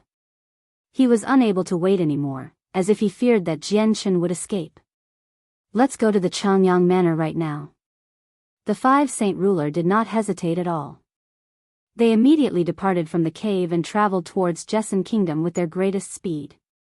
Even the weakest of the 5 was in the 5th heavily layer, so as they traveled at their top speed through the use of spatial force, it could be considered extremely fast. They arrived in Jessan Kingdom in just 6 hours, even though it was several thousand kilometers away from the Flame Mercenaries. In Lore City of the Jessan Kingdom, the Qinhuang clan had already indisputably become the greatest clan in the kingdom without dispute. There was an existence that could dwarf the royal family and was respected by all ordinary people. Even in a radius of several thousand kilometers, there were no other great clans that could rival the Qinhuang clan. This was because in the Qinhuang clan, there was a dazzlingly lustrous and brilliant legend, Qinhuang Shangtian. The 4th young master of the Qinhuang clan was the captain of the Flame Mercenaries, Jianchen. This was no longer a secret, because no matter if it was the 4th young master of the Qinhuang clan or the captain of the Flame Mercenaries, they both possessed overly great statuses.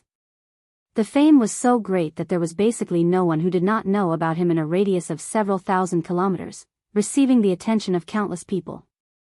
As a result, there would also be many more people who would ask about Jianchen, who was like a character from a legend, thus allowing his name to be spread even further. Also, after Jianchen had truly become powerful, he did not purposefully conceal his identity. As a result, his true identity was found out very quickly by those who cared.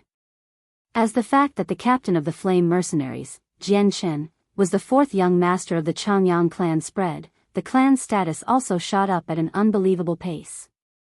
It was as influential as the noon sun, as dazzling as the sun that shone in the sky. No one could waver the clan's position.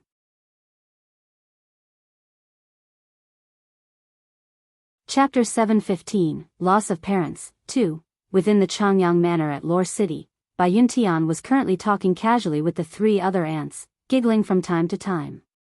They were all very happy from the conversation.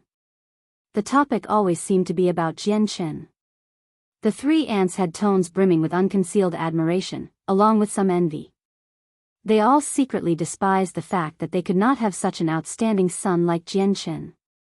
Listening to the 3 ants talk about her son, Bai Yuntian smiled so much that she was no longer able to keep her mouth closed.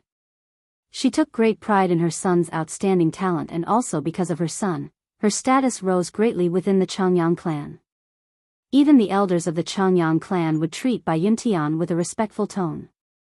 Meanwhile, in the conference hall of the Qinhuang Manor, Qinhuang Ba was currently conversing with the head of a certain large clan within the Jessan Kingdom. "Brother Qinhuang Ba, how do you think about this suggestion? Although the esteemed young master Qinhuang Shangtian is engaged with Princess Galan, it's not rare for men to have 3 or 4 wives on the Tianyuan continent. I am willing to have my second daughter, Cudi Chioli, marry young master Qinhuang Xiantian and become a concubine of his," the clan head said. His tone was gentle and modest, with some intention of request hidden within. Qinhuang Ba chuckled and said, "Patriarch Cudi, I'm extremely sorry. Xiang'er's already become an adult. We, as parents, are unable to make decisions all by ourselves on matters that would affect the rest of his life. It's best if you discuss it with him after Xiang'er returns. Then I will be troubling brother Qinhuang Ba to say a few words of praise before the esteemed young master. Although my second daughter Cudi Chioli is not as outstanding as Princess Galan, she is a great beauty that outshines the moon. She's publicly renowned as the second beauty of the Jessan Kingdom," Patriarch Cudi said proudly. Qinhuang Ba nodded with a smile, definitely, definitely. Just at this moment, a great pressure descended grandly from outside. It enveloped the entire Qinhuang manor. Feeling the pressure, everyone within the manor felt like a great boulder was placed on their chest, struggling to breathe. The sudden change caused everyone within the manor to be greatly surprised. However, before they could understand what was going on, a voice resounded from outside. It was old, but it was full of vigor. "Where is Jian Chen? Hurry up and come out." Above the Qinhuang manor, 5 elderly men who seemed to be in their 70s had appeared out of nowhere. They floated at 100-meter altitude, looking down from above. All the people within the Qinhuang clan endured the great pressure as they walked out of the buildings with great difficulty. They all raised their heads and looked at the 5 old men in the sky with anxiety and doubt. This was because they knew the 5 old men had come with ill intentions, but they just could not think of who was willing to openly offend the Qinhuang clan. Qinhuang Ba, Bai Yuntian and the older people all huddled in a square in front of a building. They stared at the 5 old men in the sky solemnly. After a while, Qinhuang Ba spoke out, "Who are the 5 seniors? Just why are the seniors looking for Xiang'er?" As soon as Qinhuang Ba spoke out, the gazes of the 5 elderly men all gathered on him. Shortly afterwards, Old Man Situ waved his hand gently and Qinhuang Ba quickly flew into the air, as if his body was enveloped by an invisible force.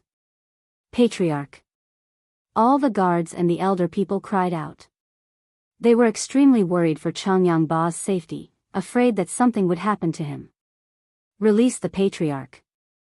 Just at this moment, someone yelled out from the crowd. A azure figure quickly soared into the air, attempting to save Qinhuang Ba. Seeing the azure figure shooting up from below, one of the 5th heavenly layer saint rulers could not help but sneer and ridicule, such recklessness. Soon after, he waved his hand gently. A powerful, invisible force immediately shot violently towards the azure figure, landing firmly on the person's chest. Blarg!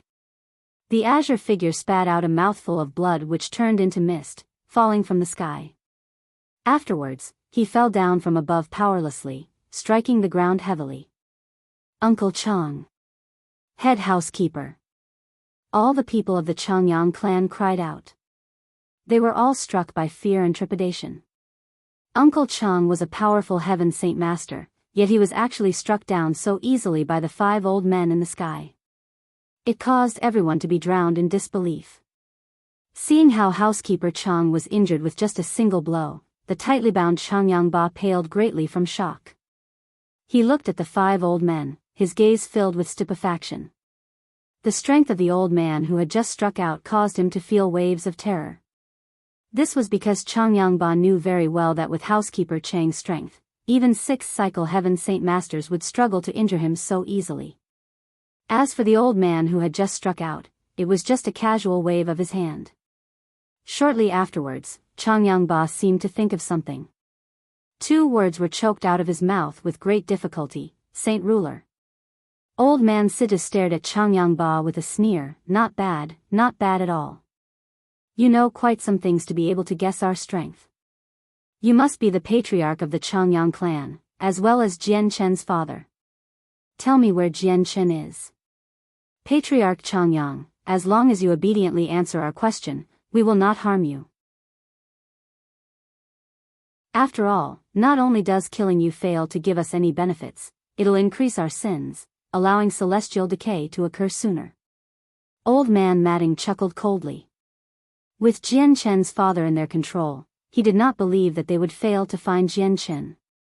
Qinhuang Ba already understood that the 5 old men were Jian Chen's enemies. He said without any extra thought, "Seniors, perhaps you will be disappointed. Xiang'er likes to travel and has left the manor for many days already.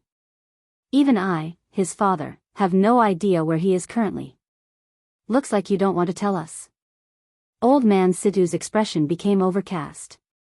He extended a hand and held Qinhuang Ba by the neck as he sneered, "Situ Jian, do not want to kill you, so don't make me do it. I'll give you another chance. Tell me where Jian Chen is. Otherwise, I can only snap your neck." Qinhuang Ba was a courageous man. He did not fear death. Not only did Old Man Situ's threat fail to create any useful effect, it aggravated Qinhuang Ba's courage. He said, "If you want to kill me, then kill me. Even if I know where Xiang'er is, I definitely won't tell you." Old Man Situ's gaze suddenly became a glare. Shortly afterwards, he looked down and said, "If you want your patriarch to live, obediently tell us where Jianchen is. Otherwise, don't blame me for being merciless."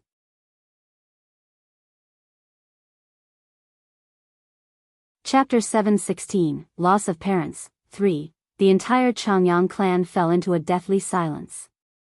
All the people stared at the 5 elderly men in the sky with fear and hatred, but no one was willing to announce Jianchen's whereabouts. Just at this moment, 3 great presences flew over from outside city. They arrived before the 5 people very soon. They were Qin Wuming, Qin Wujian and Qin Wutian. "Seniors, please release the patriarch. You must not harm the patriarch. Jianshen is an imperial protector of our Qinhuang kingdom.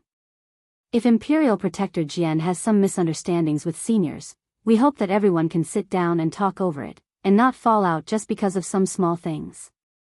Qin Wutian said with his hand clasped. From the presents given off by the 5 elderly men, he already knew that they were saint rulers. They were a powerful force that even the Qinhuang kingdom needed to be cautious about and could not be underestimated, so Qin Wutian's tone was extremely polite. "Humph, what do you think a mere Qinhuang kingdom can do?" The corner of Old Man Matang's lips curled up from a sliver of disdain. He looked at the 3 people coldly and said with a deep voice, "It's best if you don't intervene here. Otherwise, even if you are people of the Qinhuang kingdom, we won't be polite. Go back to where you came from." Old Man Matang swung his hand and a great amount of energy of the world immediately rushed at the 3 people. They could not resist against it at all, and was directly pushed far away by the energy of the world. Old Man Situ's wrinkled hand held on to Qinhuang Ba's throat tightly, causing Qinhuang Ba to become unable to speak. He glanced down coldly again and sneered, "You've all kept your mouth rather tight. Since you don't want to speak, don't blame me for being merciless." Old Man Situ suddenly tightened his grasp and with a crack, Qinhuang Ba's neck was directly snapped by him. Shortly afterwards, Old Man Situ let go of Qinhuang Ba. His body immediately fell from the sky like a broken kite. "Patriarch! Husband!" Cries erupted from the Qinhuang manor. All the people were aggrieved and enraged. A few Earth Saint Master immediately leapt up and carefully caught Qinhuang Ba's body. However, his neck was already broken, so he had already passed away. After all, Qinhuang Ba still had not become a Heaven Saint Master, so his neck and heart were all fatal weaknesses. "Patriarch!" After learning Qinhuang Ba's situation, all the people of the manor cried out in grief and rage again. Many of the elders looked at the 5 old men in the sky with bloodshot eyes. "This is only an example. Tell us where Jianshen is or tell him to come out. Otherwise, this will be the outcome for all of you." Old Man Situ sneered. "Even if we die, we will never tell you the whereabouts of the 4th young master. If you have the ability, kill us all. The 4th young master will avenge us one day." A loyal head guard roared out in rage, as if he did not fear death. "Looking to die?" Old Man Situ's gaze became cold. With the point of a finger, a swift gale shot out from the tips of his fingers like a lightning bolt. It landed between the eyebrows of the head guard, piercing through his head. The head guard immediately collapsed on the ground, with red and white liquids flowing from the hole. The scene deeply shocked the guards of the Qinhuang clan.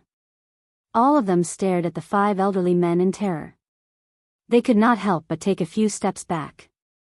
Within them, not everyone was loyal to the Qinhuang clan, unwilling to give up their lives at any moment and place for the flame. Immediately, a few who feared death fled towards the outside with great speed.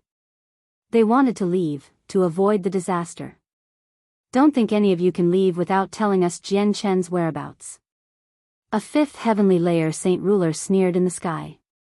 Shortly afterwards, a transparent barrier appeared silently with a thought of his. It completely enveloped the Qinhuang manor, trapping everyone inside. Qinhuang lay on the ground with his eyes tightly closed, unmoving.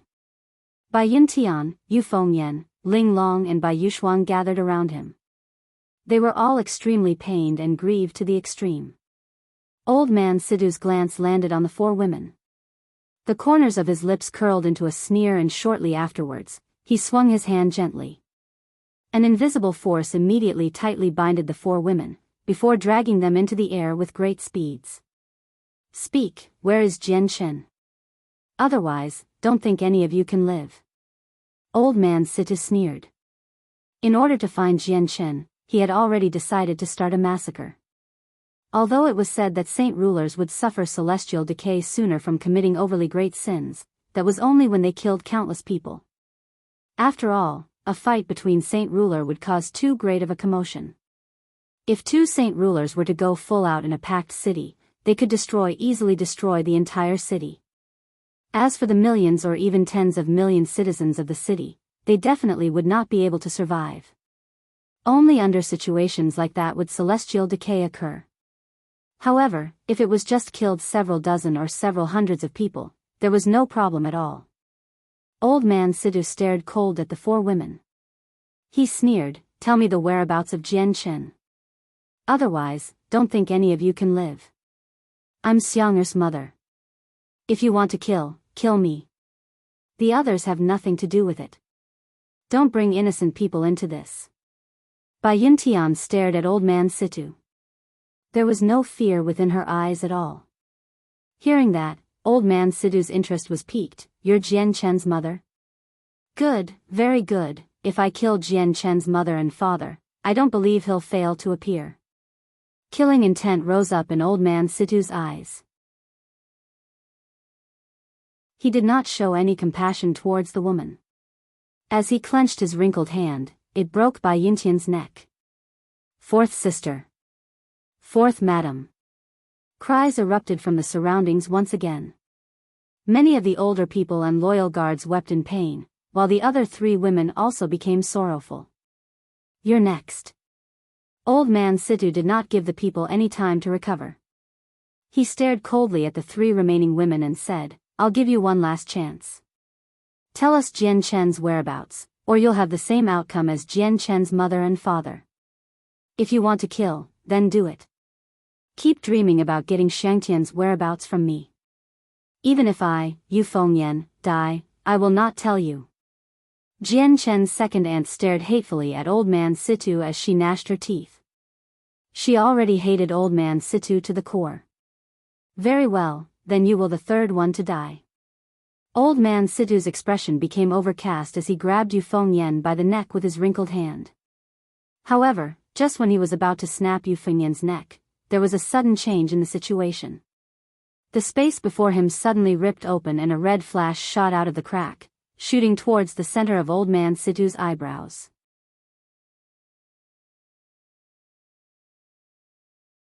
Chapter 717, For Protectors of the Bloodsword Sect. Even though the change occurred extremely suddenly and without any prior signs, Old Man Sidhu was a 6th heavenly layer saint ruler, so his reaction speed was extremely fast.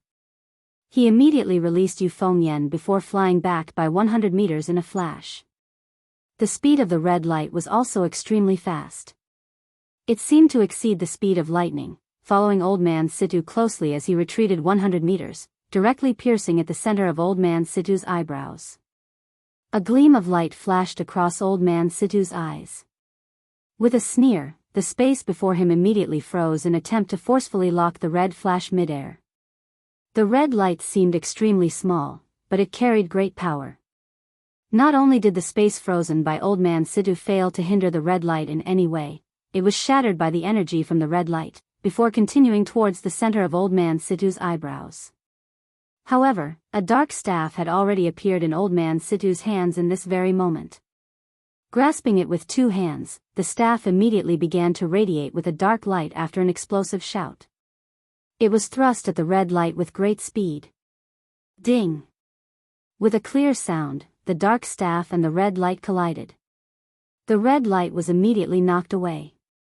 Old Man Sidhu trembled slightly and could not help but take 3 steps back. His expression was solemn.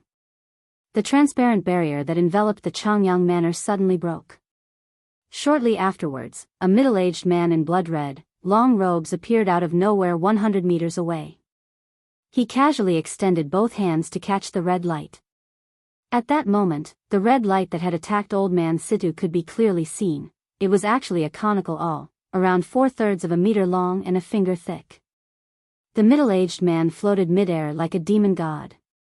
His long, red hair moved in the windless sky, floating about. He was expressionless and stared at the 5 old men coldly. A harsh light flickered in his eyes and killing intent radiated from them without any intention of concealing.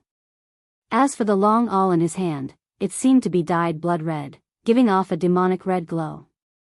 The 5 old men no longer paid any more attention to the people of the Qinhuang clan. They all glared at the red-robed man. Someone had actually appeared to meddle with what they were doing at such an important time, which caused the 5 of them to become extremely angry. "Sir, who are you? Why do you meddle with what we are doing?" Old Man Matting shouted with a deep voice. His eyes also began to flicker with killing intent. Although the man in red robes possessed similar strength as him, it did not cause Old Man Matting any fear, because they had 5 people while he was just by himself. They had an advantage in numbers. "The 5 of you are working with the Gilligan clan, doing things that betray the human race. We have come under the Sect Master's orders to capture and kill," the man said expressionlessly. His tone was extremely cold and carried no emotions. When he got to the last 3 words, he said it with great pauses. As the 3 words, capture and kill, came out of the man's mouth, a powerful killing intent suddenly erupted from him, rushing at the 5 people with a great presence, like a roaring wave. Before the powerful killing intent, the surrounding space seemed to become viscous. It was clear that the man had reached a high degree of proficiency in controlling killing intent. Even though he gave off monstrous killing intent, the killing intent only tightly enveloped the 5 old men. It did not spread any further and did not affect the people down below at all. The 5 old men all became solemn. The strength of the killing intent from the man had caused them to tremble with fear. This was because it was pure killing intent accumulated from slaughtering countless lives, vastly different from the killing intent that originated from the heart. At this moment, they were flooded with disbelief from feeling such powerful and pure killing intent from a saint ruler. This was because what saint ruler worried most about was massacres. Otherwise, once they committed such a great sin, they would suffer celestial decay and lose their lives. However, what made them even more shocked was what the man had said. He actually knew about the relationship between the 5 of them and the Gilligan clan. The matter was a big deal because once it got out, the 5 of them would become the public enemies of the Tianyuan continent. "Not good, this person actually knows about our relationship with the Gilligan clan. This is extremely bad." Behind Old Man Matting, a 5th heavenly layer said with a soft voice. "There's only one person. Let's move together. We have to kill him as soon as possible and not let him get away." Old Man Situ quickly made a decision. The staff in his hand immediately rushed towards the man with a great force. "Do it together." Old Man Matting exclaimed with a deep voice and also materialized his saint weapon, rushing at the man. The man remained expressionless. Shortly afterwards, he actually disappeared suddenly, vanishing into thin air. In the next moment, a weird red glow appeared before Old Man Situ. It shot towards the center of Old Man Situ's eyebrows with lightning speed. As it approached Old Man Situ, it actually began to form many afterimages. From 1 to 2, 2 to 4 and 4 to 8, it transformed into a group of densely packed afterimages, surrounding Old Man Situ. Every afterimage contained the presence of a great energy, as if it possessed great offensive power. It was impossible to distinguish between the real and the fake. Old Man Situ shouted out loud, and vast, darkness-attributed saint force surged wildly from his body to protect his entire body. At the same time, the staff in his hands was coated with a layer of invisible world force. Old Man Situ swung the staff countless times, keeping the balls of red light at bay. Just when Old Man Situ began to tire from handling the balls of red light, the space before him ripped open. Another ball of red light slipped out from the crack, shooting towards the center of Old Man Situ's eyebrows with extreme speed. This time, Old Man Situ was unable to react at all. The ball of red light arrived before his forehead in the blink of an eye. At that crucial moment, Old Man Situ's head was jerked to one side, avoiding it dangerously. However, a shallow, bloody mark had already appeared on his face. He came within an inch of having a hole punched through his brain and an outcome of having his soul wiped out. Old Man Situ's expression became extremely dark. The opponent was also a sixth heavenly layer saint ruler, yet the way the person fought had already reached a level of perfection. It was extremely weird and almost impossible to guard again. He had almost died because of it. Be careful everyone, this person's attack is very weird. Old Man Situ broadcasted with a deep voice to alert everyone.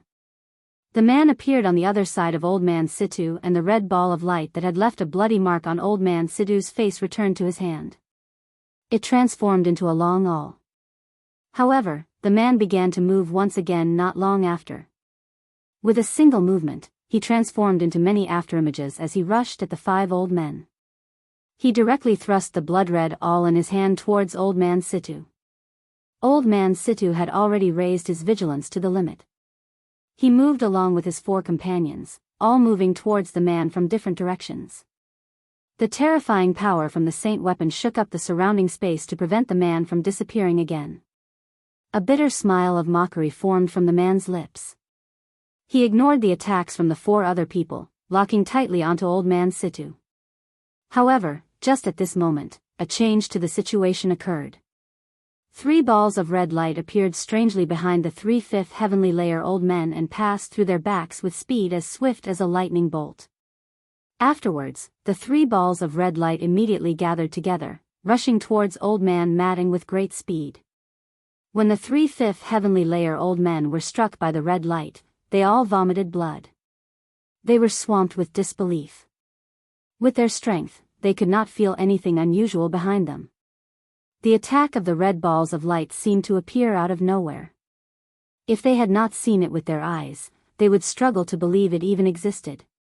As the balls of red light passed through them, a strand of baleful force actually remained in their bodies. It constantly ate away at their vitality within their bodies, forcing the 3 of them to give up on their attacks and immediately use Saint Force to purge the baleful force from their bodies. On the other side, Old Man Situ and the man fought. The 3 balls of red light kept Matting busy. The balls of light were extremely fast, leaving behind several wounds on Old Man Matting's body with a few flashes. Also, there were strands of baleful force left behind in the wounds, constantly eating away at his injuries. This is baleful force. With a change in Old Man Matting's expression, he immediately backed off away from the 3 balls of red light. However, the 3 balls of light did not pursue him. They hung in the air, unmoving, and shortly afterwards, 3 other people in long, blood-red robes appeared beside the balls of light. They reached and grabbed the red balls of light unhurriedly. At this moment, the 3 balls of light could be seen clearly. They were actually all sharp, conical awls of finger thickness. They were completely the same. Seeing how 3 other blood-robed men had appeared, Old Man Situ, who was currently entangled with the first man, immediately felt gloomy. He immediately struck out powerfully, knocking the man away, before quickly retreating and reconvening with Old Man Matting and the 3 others. The 4 middle-aged men in long, blood-red robes did not pursue the 5 old men in battle. Instead, they stood in a row mid-air, holding on to the same blood-red awl in their hands. They stared at the 5 old men without any expression. The 5 old men stared at the 4 blood-robed men with ugly expression. When they saw the appearances of the 4 blood-robed men, a sliver of shock immediately appeared within their eyes. This was because not only were the attires and weapons of the 4 people the same, even their appearances were the same, without any differences whatsoever. "Who are you?" Old Man Situ yelled out with a deep voice again. He felt extremely curious about the identities of the 4 people. This time, the person who had appeared first did not remain silent. He said indifferently, "We are the 4 protectors of the Bloodsword Sect." "What?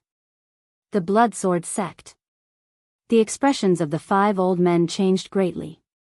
They exclaimed out of surprise, "Disappeared 1,000 years ago, one of the 3 great assassination organizations, that Bloodsword sect?"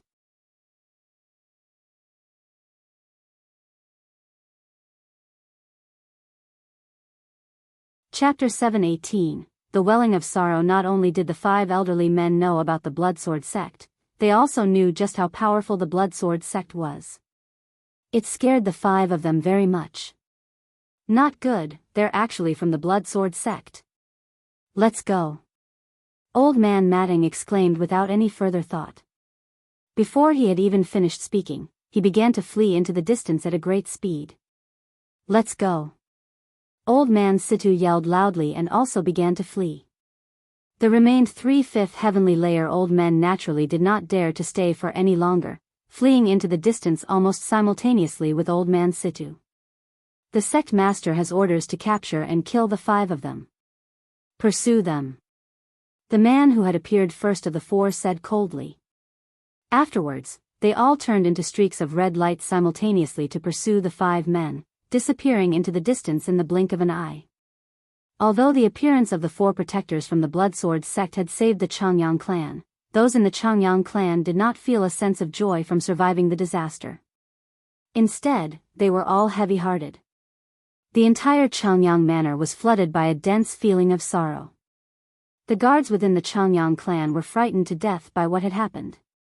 Immediately, some guards stumbled towards the outside of the manor with trembling legs, each with pale faces.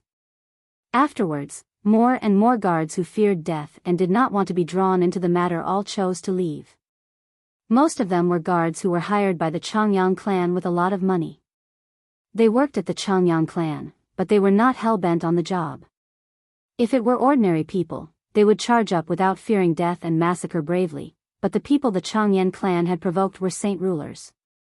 Also, it was not just one saint ruler, but 5. They felt burdened by a great pressure, and with the death of Jian Chen's parents, Qinhuang Ba and Bai Yuntian, they all believed the Qinhuang clan was utterly doomed this time. Although there was still the 4th young master who possessed a strength that could rival the saint rulers, they all believed that the odds really were against the 4th young master this time. The high-ranking members of the Qinhuang clan sensed the departure of the guards, but they did not stop any of them, allowing them to leave. Not long after, many of the guards, servants and followers of the Qinhuang clan had left. Only around 400 royal guards stayed behind, as well as a few mercenaries and followers who were born and raised within the clan. The parents of the followers were all old members of the Qinhuang clan. Even some of their ancestors had always worked in the Qinhuang manor, so they were extremely loyal. Fourth sister, nothing must happen to you. Wake up, wake up. Jian Chen's second aunt, Yu Fengyan, leaned on Bai Yuntian's corpse wailing. She constantly shook her body. In the surroundings, the older people of the Qinhuang clan remained silent. They all displayed a deep feeling of grief. Today, what happened definitely was an extremely heavy blow to the Qinhuang clan. The news of the Qinhuang clan disaster spread in all directions like wildfire. Very soon, it had covered a radius of several thousand kilometers, causing all those who heard it to be greatly astounded. Whilst everything was unfolding, Jian Chen was having a merry time with the 3rd prince, Qin Ji, in the Qinhuang kingdom. They sat at a large, round table which was full of people, with around a dozen or so. However, other than Jian Chen and Qin Ji, the others were all female. They were all princesses of the Qinhuang kingdom or young ladies of great clans. All of them were extremely pretty, and even some of them seemed to be able to cause fish to drown just from their appearance. They were all famed beauties within the Qinhuang kingdom. The beauties had come for an obvious reason, perhaps because of the orders from elder members of their clans, or perhaps they just wanted to come themselves. Beside Jian Chen, the 2 princesses, Qinhuang and Qin Yubing, sat close to Jian Chen. They smelt like orchids and constantly helped Jian Chen to wine and food. Their gazes at Jian Chen were filled with admiration and infatuation. Brother Jian Chen, I, Qin Ji, have lived at the Drifting Clouds Palace for 30 years, yet it's never been as lively as it is today. All these beauties and young ladies of great clans have gathered in my drifting clouds palace. It's a great honor for my humble abode. Qin chugged down a cup of good wine and laughed in a carefree manner which had originated from his joy. Although Jian Shen was already a saint ruler both in name and reality, he still remembered Qin as a brother, even though his status was greatly different from before.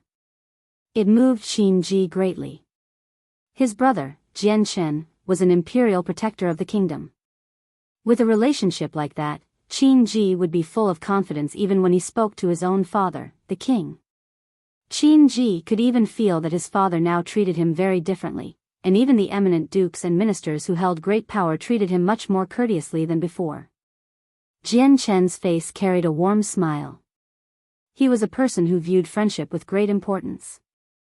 Even though he did not have many sworn brothers, Qin was one of them, so no matter how much he changed, he would never forget their relationship. After clinking glasses with Qin, Jian Shen wanted to down the entire cup of good wine. However, just when the cup touched his lips, Jian Shen suddenly shook violently. A lot of the wine was split, dirtying his clothes. The two princesses sitting next to Jian Shen immediately pulled out their silk, fragrant handkerchiefs that had accompanied them for great times to gently wipe at the wine on Jian Shen's clothes. They said gently, "Young Master Jian Shen, you should slow down. Look, the wine's been splashed onto your clothes." Jian Shen did not pay any attention to the two princesses' voice. He slowly put down the cup and grasped his chest with his hand. His complexion began to change and his expression slowly became solemn. Feeling the change in Jian Shen, Qin immediately showed an expression of concern and asked, "Brother Jian Shen, what's wrong?" Jian Shen did not reply. His eyebrows were tightly furrowed and his hand remained tightly pressed on his chest. This was because he suddenly felt a weird pain in his heart and at the same time, his calm and immovable state of mind suddenly began to waver. He became perturbed and felt a great sense of unease and agitation flood his soul from deep within. What's happening? Just what's happening? What has happened? Jian Shen mumbled to himself at a loss. He had never encountered such a situation, even when he faced against insurmountable foes or incoming dangers. He had never felt such a feeling before. Brother Jian Shen, just what's happening to you? Qin placed down his glass of wine and stared at Jian Shen in confusion. I don't know. Why do I suddenly feel uneasy? Jian Shen slowly stood up from his seat and paced around the palace. His eyebrows were tightly furrowed. He had no idea just what had happened. Around the table, all the famed beauties looked at each other. They did not know just what had happened to Jian Shen. Suddenly, a gleam of light flashed across Jian Shen's eyes. His expression immediately became grim and thought, perhaps something has happened at home? Thinking up to there, Jian Shen's uneasiness became even stronger, causing him to change greatly in expression. A great wave of terror flooded his heart. The terror was not a type of fear brought on by undefeatable enemies, but a fear that extremely terrible things had happened. Brother Qin, I must depart immediately. I will be bidding farewell first. Jian Shen could not stay for any longer. He immediately bid farewell to Qin, before apologizing to the famed beauties around the table. Afterwards, he hurried out of the Drifting Clouds Palace, rushing over to where the space gate was in the royal palace. Qin did not urge Jian Shen to stay. He stood in the Drifting Clouds Palace and watched as Jian Shen departed into the distance. His expression was full of doubt and shortly afterwards, he muttered to himself, perhaps something's happened to Jian Shen's home? Jian Shen's departure was very hurried. He did not even bid farewell to the king or the 4 imperial protectors and instead directly got people to activate the space gate using his identity as an imperial protector. He passed through the gate and left the Qinhuang kingdom. As there was a destination set up for space gates outside Lore City in the Jesson kingdom, Jian Shen directly arrived outside the city. When Jian Shen arrived outside the city, he arrived right in the center of the camp of the Eastern Deity Swords. There were soldiers clad in silver armor patrolling everywhere. The opening of the space gate alerted the soldiers of the Eastern Deity Swords. Immediately, several people saw Jian Shen exit the space gate, but they seemed to know who Jianchen was. After seeing him clearly, they all dropped to one knee and exclaimed, "We greet the Imperial Protector." In the blink of an eye, everyone in the surroundings knelt on one knee. Jianchen did not have the time to pay any attention to the soldiers.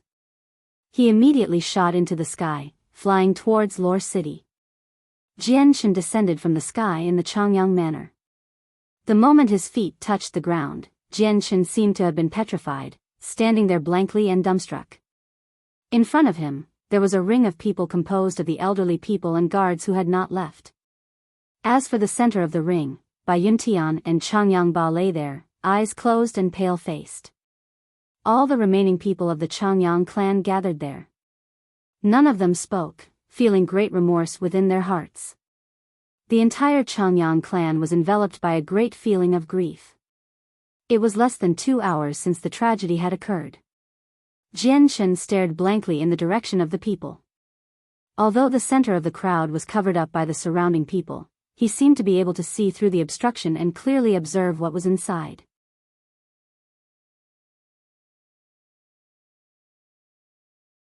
Chapter 719, Sorrow, Mother.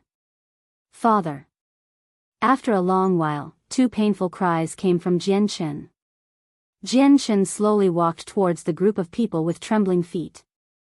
It's the 4th young master's voice. The 4th young master has returned. The 4th young master is back.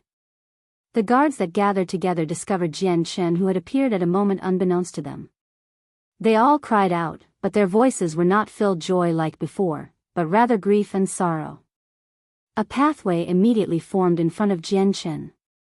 He walked forwards with shaking steps before finally arriving in front of Biyao and Qinhuang. Seeing parents on the ground, a deep feeling of sorrow filled Jianchen's soul. Mother. Father. Jianchen cried out sorrowfully. He wanted to cry his heart out. His eyes became bloodshot and blood-red tears welled up in his eyes, slowly flowing down his face. With his current strength, he naturally could feel that his parents were already dead. Even with the high-grade radiant spirit pills he possessed, he was unable to revive the 2. 4th young master, I am sorry. This old servant was useless, unable to properly protect the patriarch and the madam. Uncle Cheng arrived beside Jianchen with his shaking body. His face was pale and filled with self-blame. Jianchen did not say anything. He stared lifelessly at his parents' bodies while the tears of blood constantly flowed from his eyes. A while later, Jianchen's lifeless eyes finally regained some light, and closely afterwards, his gaze was aghast. He asked with a deep voice, "Just what has happened? Who has killed my parents?" Jianchen's voice was not loud, but it was icy cold. Even the surrounding temperature abruptly plummeted with what he said, becoming chilly. The surrounding guards and elderly people immediately felt a cold intent envelope their bodies, causing them to shiver without any control. At that current moment, although Jianchen did not give off any presence, he was like a death god to the surrounding people, unbelievably terrifying. 4th young master, before, a few saint rulers came to our Qinhuang manor and said that they were looking for you. The patriarch and the 4th madam were killed by them. Uncle Cheng said sorrowfully, his tone gloomy. Jianchen tightly clenched his fists and a great killing intent erupted from his body. It seemed to cause the surrounding space to become sticky. Just at that moment, Jianchen suddenly raised his head and looked into the distance. He saw 4 blood-red figures heading over and around the 4 people. There was a powerful but concealed killing intent, orbiting slowly around the 4 of them. It was baleful force, condensed using a special method after killing countless life forms. Jianchen immediately felt that the 4 people were saint rulers and jumped to the conclusion that they were the people who murdered his parents. His eyes became filled with the gleam of vengeance and his gaze became horrifying. The chaotic Naiden with Jianchen's dantian began to tremble violently. Strands of chaotic force flowed unrelentingly from the chaotic Naiden, surging violently through Jianchen's body like wild horses. It filled every corner of Jianchen's body, and at the same time, a rocketing presence exploded from Jianchen. It surged into the sky, accompanied by powerful killing intent. It seemed to form a dark cloud in the sky. Arg! Jian Shen gave out a long roar into the sky. His hair began to move even though there was no wind, dancing about madly. The dragon-slaying sword immediately appeared in his right hand, giving off a dark, beautiful glow. Suddenly, Jian Shen surged into the sky. He shot towards the 4 red figures in the distance like a lightning bolt, wielding the dragon-slaying sword. Seeing Jian Shen charge like a madman at them, the 4 blood-red figures came to a screeching stop. They floated mid-air, each with furrowed eyebrows. Pay for my parents' life. Jian Shen roared at the sky and swung the dragon-slaying sword at the 4 people. A powerful sword chi shot out of the sword, flying towards the 4 people carrying a presence of destruction with it. Wherever the sword chi passed by, it caused the space to crack, creating long, thin, pitch-black cracks that would repair in the blink of an eye. What is this power? Such strength! One of the red-clothed men exclaimed in surprise. Shortly afterwards, a long, blood-colored awl appeared in his hand. At the same time, a similar awl appeared in the hands of the other 3 people. They thrust out their awls simultaneously, which rushed at the sword chi from Jian Shen with powerful baleful force. Boom! A loud sound of collision was created as the sword chi came together with the 4 red awls. A powerful ripple of energy transformed into a violent wind, wreaking havoc in the surrounding. The sword chi was immediately dispersed by the 4 awls. However, the baleful force surrounding the awls also grew much dimmer, before flying back into the 4 people's hands simultaneously. Jian Shen understood how strong the 4 people were, but he did not feel the slightest fear. He stared icily at the 4 people and a powerful and pure sword chi erupted from his body. Within it, there was a dense killing intent. Stop, 4th young master, stop. At this moment, an old and feeble voice sounded from below. The pale-faced Uncle Chang used the energy of the world as he flew from the Qinhuang manor in a tottering fashion. He had suffered a blow from a saint ruler. Even though it was just a casual strike, his injury was very heavy. After just flying a little, the world energy that allowed his levitate quickly disappeared and he began to fall from the sky. The coldness in Jian Shen's eyes quickly decreased slightly.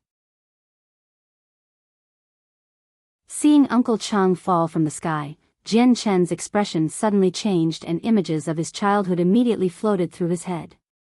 Shortly afterwards, he ignored the 4 red-clothed men, fusing with the surrounding space to approach and catch Uncle Chang. A mouthful of blood sprayed from Uncle Chang's mouth, which dyed his old face blood-red. With a slight thought, a few radiant spirit pills immediately flew out from Jian Shen's space ring, entering Uncle Chang's mouth. With the radiant spirit pills, Uncle Chang's condition stopped worsening and slowly regained stability. He looked at Jian Shen with a dull gaze and said powerlessly, 4th young master, it's not them who killed the patriarch and the 4th madam. If it were not for their sudden appearance which chased away the murderers, perhaps our Qinhuang clan will no longer have anyone alive. Hearing that, Jian Shen raised his head and looked at the 4 red-clothed men. The icy cold killing intent in his eyes slowly dispersed, and even the presence he gave off was slowly withdrawn. Without a single word, he carried Uncle Chang's body into the manor. At dusk, a lot of people had already gathered outside the manor. All the respected patriarchs within Lore City had all gone to the manor to express sympathy, and even some people of great clans of neighboring cities had come. However, all of them were kept outside. Under the 4th young master's orders, the entire manor was in a lockdown, refusing to receive any guests.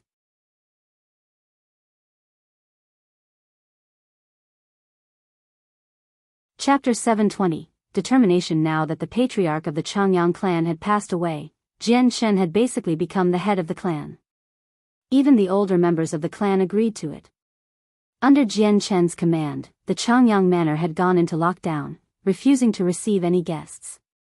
They locked all of the people from the great clans who had come to express sympathy outside, which caused the manor to be surrounded with people.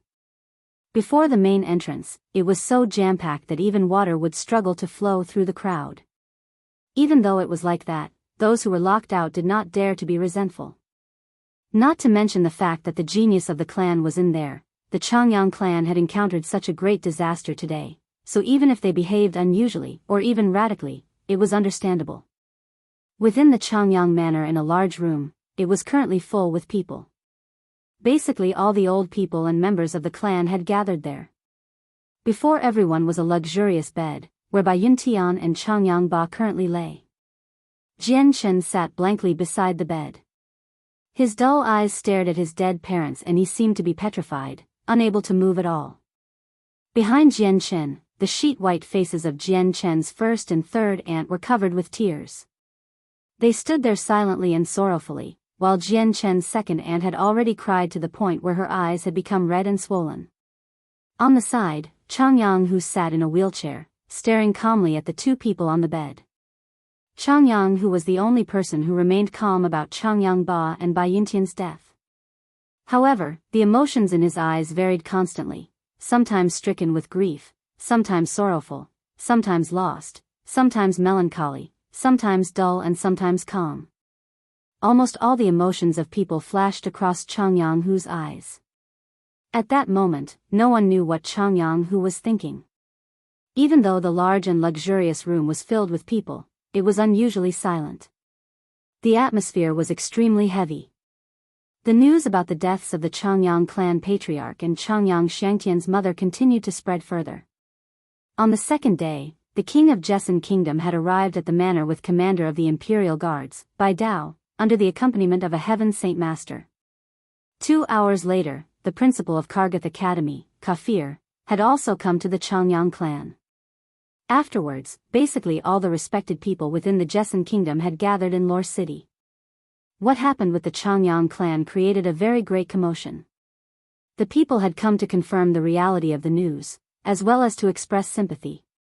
However, those people were all denied entry without any exceptions. They were unable to enter the clan, while only the king and principal who close ties with the clan were allowed in. Sister, brother will definitely avenge you. No matter how strong the opponent is, as long as brother is alive, brother will definitely avenge you. Looking at Biyao who lay on the bed, Bidao's expression became extremely sorrowful. His fists were already clenched, his unsharp nails actually deeply piercing into his palms, which caused his 2 hands to bleed. Meanwhile, the sliver of a recollection appeared in the depths of his eyes. He could not help but think about the moment when he had fled with his sister over 20 years ago. In that moment, Biyao had already secretly made the decision. In the future, he would spend all his efforts in raising his strength. In the blink of an eye, another day passed. On that day, Yu, Bailian, Jiedatai, Nubis, Baihai, and Huang Wan had all come to the Qinhuang clan from the faraway flame mercenaries, along with Tianmu Ling from the Tianmu clan and the 8th heavenly layer Saint King old woman. The old woman swept her gaze across the manor. She seemed to be able to see through the walls, observing everything clearly within the manor. She sighed gently in her heart and thought, just who did this Jian Chen offend to actually have several saint rulers to move against his parents and do such despicable things? Sigh, this time, Linger didn't hold back and even got the old man to help guard the flame mercenaries. Looks like Jian Chen's status in Linger's heart is greater than normal.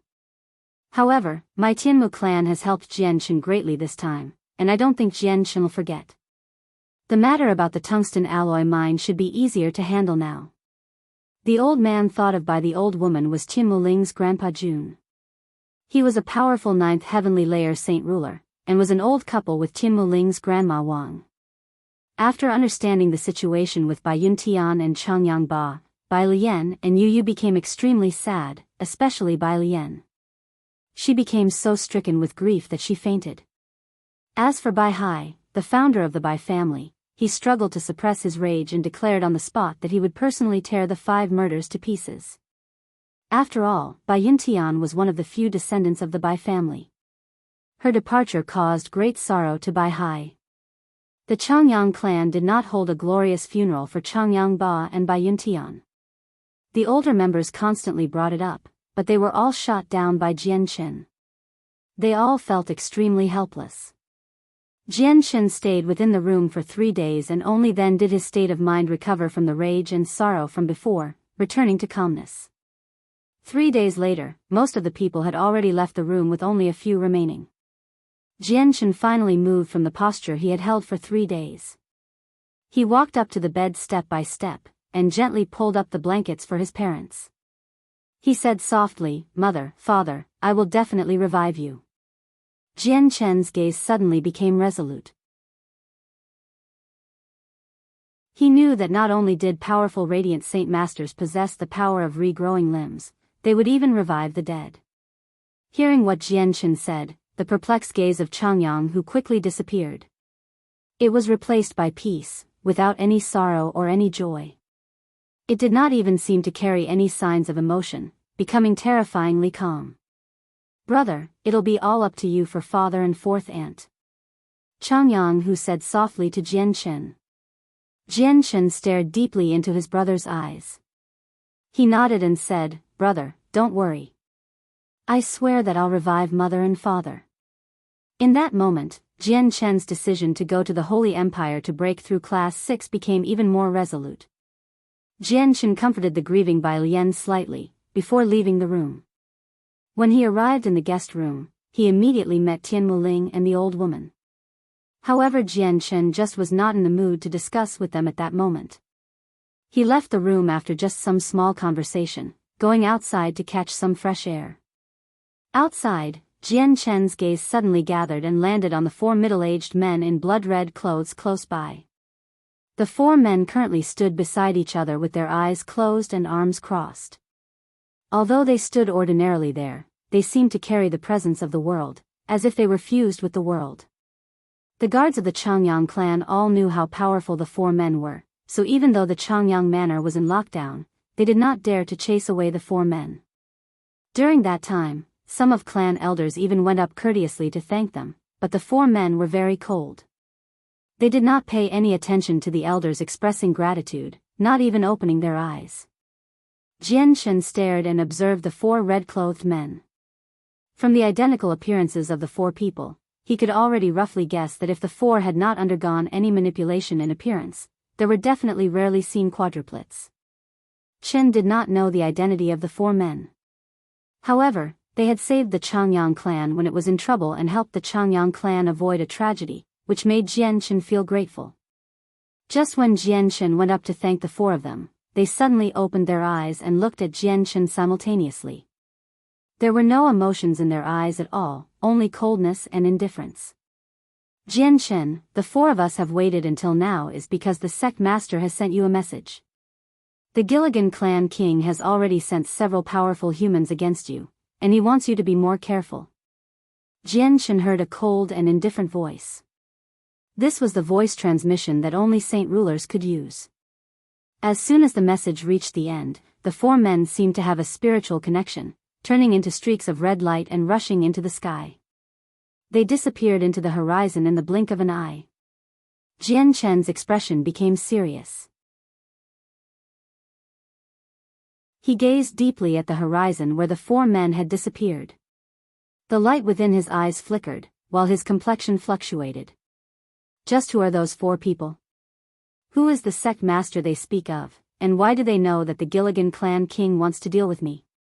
Perhaps they already know about the winged tiger god? Jianchen constantly thought about those questions, before having images of the mercenary city Grand Elder Tianjian and the mysterious Uncle Xiao flash through his mind. However, he remained unsure.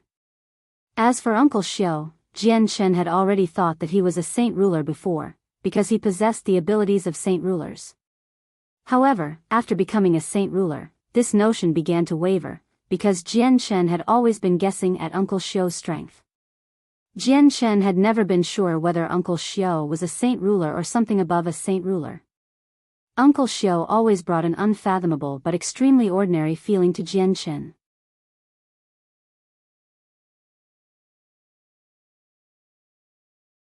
Chapter 721, The Bloodsword Sect's History. Jianchen stared silently in the direction where the 4 red-clothed men had disappeared for a long time.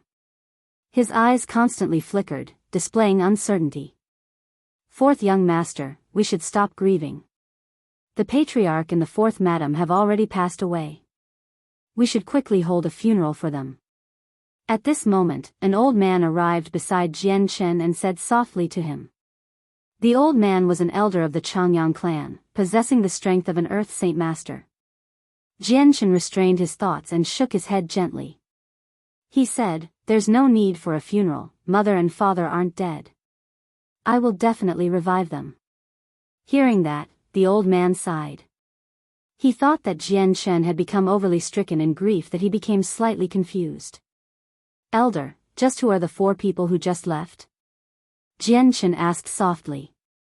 His tone was very indifferent, without any signs of emotions.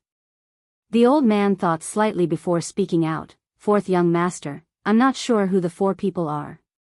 However, I think I heard that they're people from some Bloodsword sect." "The Bloodsword sect?" Jianshan muttered with a low voice. A sliver of doubt flashed across his eyes. He was extremely unfamiliar with the name of the sect. After hesitating for a while, Jianshan left from the place, going to the gardens of the Qinhuang manor. He saw that the ancestor of the Bai family, Bai Hai, was currently sitting in the pavilion of the garden by himself, drinking to drown his sorrows.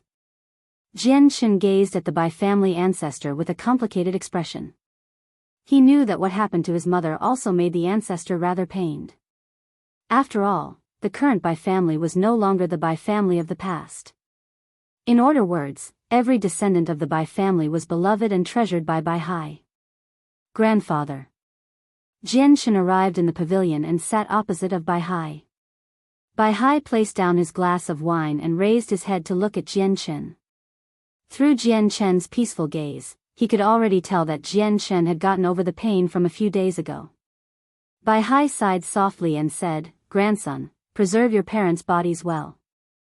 You're already a Class 6 Radiant Saint Master. Once you reach Class 7, you should have the power to revive your parents." As he finished speaking, Bai Hai poured himself another full glass of wine and downed the whole thing. Jianshan nodded and said, "Grandfather, grandson has something to ask you. Does grandfather know about the Bloodsword sect?" Hearing the 2 words, a gleam of light immediately flashed across Bai Hai's eyes. He stared at Jianshan with shining eyes and said sternly, "Grandson, where did you learn about the Bloodsword sect? The 4 middle-aged men from before should be people of the Bloodsword sect." Jianshan replied. "What? They're from the Bloodsword sect?" Bai Hai was slightly surprised, though he recovered shortly afterwards. He mumbled, "No wonder the 4 of them always had such a thick layer of baleful force. That should be from killing countless people and condensed using a special method. So they're actually from the Bloodsword sect." A sliver of recollection appeared in Bai Hai's eyes as the past flashed across his mind in the form of images.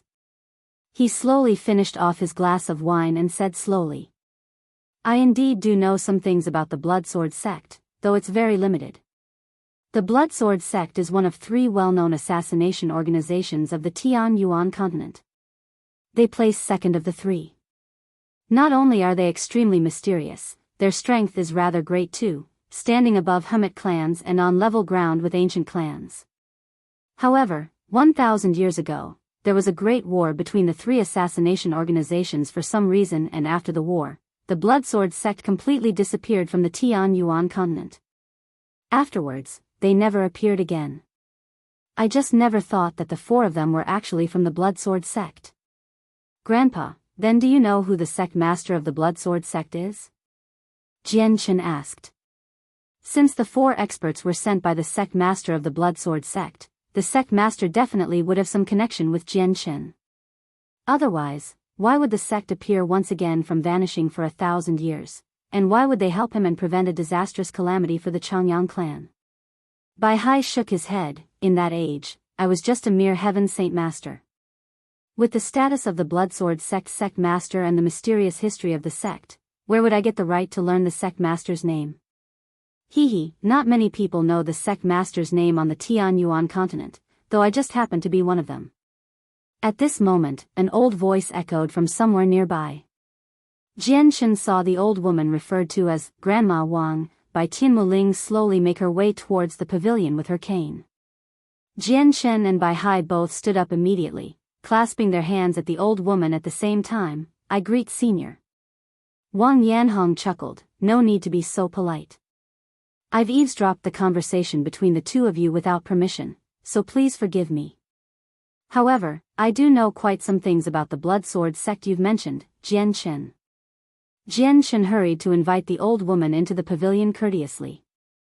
He had already learnt that the flame mercenaries encountered a disaster from the people who had come over from the mercenaries. Even newbies, Bai Hai and Jie Tai were heavily injured. The old woman in front of him had lent a helping hand in the very end, which saved the mercenaries. As a result, Jian Chen was extremely grateful towards the old woman. Senior, please tell me about the Bloodsword sect. As soon as the old woman sat down, Jian Chen asked impatiently. The old woman smiled benevolently and said, Jian Chen, before I tell you about the Bloodsword sect, I have something to discuss about with you. Before, I helped you repel the enemies at the Flame Mercenaries and saved your relatives and friends. However, I haven't done it for nothing. Since I've helped you, there naturally will be a reciprocation. Jian Chen, you must remember that you owe me a favor. Jian Chen became serious. He said sternly, Senior, Junior will never forget your kindness. A drop of kindness will be returned as a fountain. If there are any areas where Senior would need Jian Chen, Junior will do everything he can. Jian Chen will never purposely evade this. Jian Chen just could not imagine the outcome of the Flame Mercenaries if the old woman had not helped out when they were assaulted by the 5 saint rulers. Although his relatives and friends would not die, they would definitely fall into position between a rock and a hard place. Hearing what Jian Chen had said, Wang Yanhong smiled. Then I'll tell you about the Bloodsword sect next. The Bloodsword sect is a powerful assassination organization on the Tianyuan continent. It has already been around for several tens of thousand years and possesses strength that is equal to ancient clans. The method they practice uses slaughter to increase their strength. Every time they kill a person, they will condense a strand of baleful Yin force. The more they kill, the thicker the baleful Yin force they can condense. Not only is the force able to stun people, causing them to become all sluggish temporarily, it can also wipe out people's soul. They can kill without any signs, which is a worry to all people on the Tianyuan continent. However, the baleful Yin force of the Bloodsword sect also has a great disadvantage, that it's a consumable. If they use too much, they can only replenish it through slaughtering people. As a result, baleful Yin force is only used often by those below Heaven's Saint Master, while Saint rulers rarely ever use it against their opponent, unless it's a moment of life or death. Saint rulers are restrained by celestial decay, unable to conduct massacres, so their baleful Yin force decreases as they use it without any way of replenishing it. However, when Saint rulers of the Bloodsword sect do happen to use baleful Yin force, they can kill Saint rulers with just a single strike, unless the opponent is just overly powerful. This is their greatest life-saving tactic. Speaking up to there, a sliver of dread appeared in the depths of Wang Yanhong's eyes. Is that so? No wonder I felt the thick baleful Yin force around them. It must have been condensed before they became saint rulers. Jian Chen thought. He could not help but think back to the 4 red-clothed men. But 1,000 years ago, something happened between the 3 great assassination organizations. It was caused by the Bloodsword sect master of that generation. He possessed great talent, becoming a great 9th heavenly layer Saint King in just a few thousand years. He became the only expert who was infinitesimally close to being a Saint Emperor from the Bloodsword sect, and because of him, the Bloodsword sect rose greatly in power. They became a sect that completely overtook ancient clans, an existence that could rival the 10 guardian clans. Reaching such a level in strength, the sect master also became one of the few great experts of the Tianyuan continent. As a result, he came up with the idea of unifying all assassination organizations. This led to the other 2 assassination organizations forming a treaty and going to war against the Bloodsword sect. However, the sect master back then was already standing on the apex. Even on the entire Tianyuan continent, only Mercenary City, the 10 guardian clans and the Lord of the Carnal Desire Way could rival him. Although the other 2 assassination organizations formed a treaty, they still failed to handle the Bloodsword sect. Even the leaders of the 2 organizations were injured by the sect master, causing the organization to arrive at the brink of destruction. But just at that moment, something unfortunate happened. The other two organizations actually schemed and baited out the sect master's partner and killed her in an ambush. Her soul was wiped out and utterly destroyed, which even prevented powerful Radiant Saint Masters to revive her. The partner was found by the sect master before he reached Saint King, so she held an extremely great position in the sect master's heart. Also, before she had died, she was actually pregnant. The death of his partner dealt a heavy blow to the sect master. In just a night, the sect master's appearance underwent an upheaving change. His 20-odd-year-old, handsome appearance which he always maintained became old in just a night. Even his dark hair turned silvery gray. Afterwards, the sect master used 10,000-year-old heavenly resources to revive the child in his partner's womb. He went to the two organizations with just his fallen partner and young son and held a mad massacre in vengeance. In that battle, the sect master caused damage that was capable of ending both organizations. All the powerful members of the organizations died in the hands of the sect master, heavily weakening both organizations. After that had happened, the Bloodsword sect, renowned on the entire continent, disappeared from the Tianyuan continent. The sect master never appeared on the continent again, without any trace at all. He seemed to just have vanished, with no one knowing his whereabouts. During that period, there were many rumors.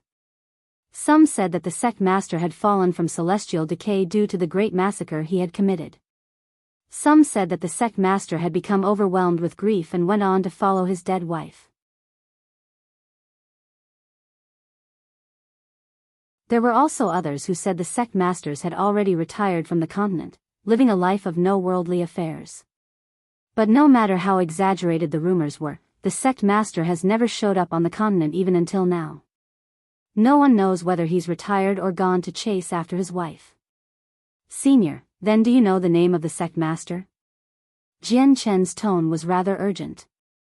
Wang Yanhong thought back for a while and said, I learnt the name of the sect master from the ancestor of the Tianmu clan. His name is Xiao Houston.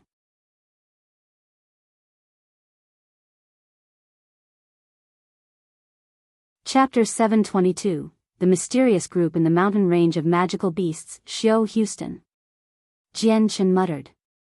A gleam of light exploded in his eyes while in his mind, he could not help but think of Uncle Xiao's old but straight body. Xiao Houston, Uncle Xiao. The sect master of the Bloodsword sect actually has the same surname as Uncle Xiao from Longevity Valley. Perhaps they're the same people? Jian Chen thought. He could not help but think of the moment when Uncle Xiao had first seen the small white tiger. Thinking of the tiger, Jian Chen could not help but look at his shoulder. He only saw the snow-white tiger fast asleep, curled up on his shoulder like a small cat. It was digesting the medicinal effects deposited in his body by the heavenly resources. Afterwards, Jian Chen looked at the powerful Wang Yanhong. He only saw Wang Yanhong stare at him with a flickering gaze, completely ignoring the white tiger on his shoulder. She clearly was unable to discern the white tiger's true identity. Jian Chen, perhaps you've seen the sect master of the Bloodsword sect? Wang Yanhong's eyes glowed with curiosity, and stared deeply at Jian Chen. Wang Yanhong had also seen the 4 red-clothed men who had appeared at the Qinhuang manor, and had already guessed their identities from the thick baleful force they gave off. They were people of the Bloodsword sect that had disappeared 1,000 years ago, and they were not weak. They clearly held a certain status within the sect. Wang Yanhong was also extremely curious about why the Bloodsword sect had come to the Qinhuang manor. She wanted to know the answer. Her first guess was that Jian Chen had some connection with the Bloodsword sect. Jian Chen shook his head. Senior, I've only learned about the Bloodsword sect today, let alone knowing the sect master. Although he had put it in such a way, images of Uncle Xiao constantly floated through his mind. Jian Chen always felt that Uncle Xiao was extremely profound, and he shared the same surname with the Bloodsword sect master. Also, Uncle Xiao's family situation matched up extremely well with what the sect master had suffered. He had no partner, only a son and a grandson. Jian Chen just did not know how old Xiaomi was. Also, only the Grand Elder of Mercenary City and Uncle Xiao could tell the White Tiger's identity with a glance up until now. That was enough to show Uncle Xiu's extraordinaire. Though, Jianchen only guessed that the Bloodsword Sect master might have some connection with Uncle Xiu. He had yet to confirm it. Leaving the garden, Jianchen immediately spent a great amount to buy a 1,000-year ice coffin, which he placed his parents' corpses inside. Although powerful radiant saint masters could revive the dead, the bodies had to remain in a good condition. Jianchen stayed in the Qinhuang manor for 7 days. In those 7 days, the Qinhuang manor was always overcast by a cloud of gloominess, and after the 7 days, many of those who had come to express sympathy had already left. There was barely anyone left, but they still had not taken a single step into the manor. 7 days later, Jianchen had gotten over his sorrow. However, what had happened to his parents left an irremovable mark on Jianchen. It caused him to become colder, always with a stern expression. All the smiles he possessed had disappeared. On that day, Jianchen bid farewell to the people there. He departed from the Qinhuang manor with the ice coffins that carried his parents. He was about to go on a long journey and only feared that a careless accident would happen to his parents' bodies. As a result, he needed to find a safe place to keep the coffins that could guarantee that nothing would happen. Only like that could he leave without any worries. Although ice coffins could be placed into spatial rings, Jianchen did not do that. He was already a powerful saint ruler, but he still had enemies on the Tianyuan continent. Also, the 5 saint rulers were currently pursuing him. If anything were to happen to him, his parents would never see the day of light again. Time could blunt everything. After 7 days of buffering from the tragedy that had occurred with the Qinhuang clan, it had already begun to settle down. Meanwhile, Jianchen instead carried the ice coffins, and soared high up in the sky. He hurried to Qinhuang Kingdom as he planned to keep his parents' bodies in the Qin Heaven Palace, a place that belonged to him to live in. On the same day, Jianchen's uncle, Biyao, resigned from his post as the commander of the Imperial Guards. He left Jessen Kingdom on a Class 4 magical beast mount all by himself. In that period of time, Biyao had thought everything through. He wanted to quickly increase his strength, and other than training hard and tempering himself through life or death situations, only the baptism of blood could help him. His nephew was the best example. If he remained blindly within the imperial palace, he did not even know how much time it would take for him to become a heaven saint master. Jianchen passed through the space gate at Dazhou Kingdom and returned to the Qinhuang Kingdom. Afterwards, he placed his parents' coffins in the Qin Heaven Palace, entrusting them to the protection of the other 4 imperial protectors. The king of Qinhuang Kingdom and Qin Ji also felt rather heavy-hearted towards the death of Jianchen's parents. They properly consoled Jianchen. However, under Jianchen's forceful request, the situation with his parents was not announced. Only a very few people within the kingdom knew about it. After he placed down his parents, Jianchen then had a secret conversation with the 4 other imperial protectors elsewhere in the palace. Afterwards, he departed from the kingdom the next day, and traveled to Dazhou Kingdom through the space gate. Afterwards, Jianchen visited the Tianqin clan to see Qin Shao once again. Jianchen originally planned to have Qin Shao go with the flame mercenaries to train him, but now with all that had happened with the mercenaries and the fact that he was about to depart from them, he could only give up on the idea of taking Qin Shao away. This was due to the fact that the flame mercenaries were facing a great challenge, even though they possessed a certain level of strength. The mercenaries were no longer safe, so taking Qin Shao there perhaps would only bring troubles for him. Also, because of the winged tiger god, the flame mercenaries would definitely be into the matter sooner or later, and even the Qinhuang clan would not escape it. If he got Qin Shao to join the mercenaries, it was undoubtedly throwing him into a fire. If something bad happened, it would even pull the Tianqin clan into it. The reason why Jianchen thought like this was because he had a strong premonition. Once the news of the winged tiger god got out, he would probably become a public enemy of the continent. Leaving the Tianqin clan, Jianchen directly returned to the Jessen Kingdom. Afterwards, he called Jiedatai and Nubis. He told the 2 about the Holy Empire, as well as what the imperial protectors of the Qinhuang Kingdom had requested. When he heard what Jianchen said, Nubis declined it straight away, without any additional thought, Jianshen, you definitely must not drag me into it. Each of the 3 great clans of the Holy Empire have saint kings and possess the strength of ancient clans. They cannot be underestimated. Also, I, the great newbies, have nothing to do with the Holy Kingdom. Their infighting has nothing to do with me, so I, the great newbies, definitely will not be dragged into this. It's basically a hellhole. Whoever jumps in will suffer losses. Jianshen was not very surprised with newbies' declination. He then looked towards Jiedatai. Jiedatai maintained a neutral expression. He said extremely indifferently, Jianshen, I've already pledged my loyalty to you. Even my life is yours, so I abide to anything you say. Jianshen nodded but did not say anything more.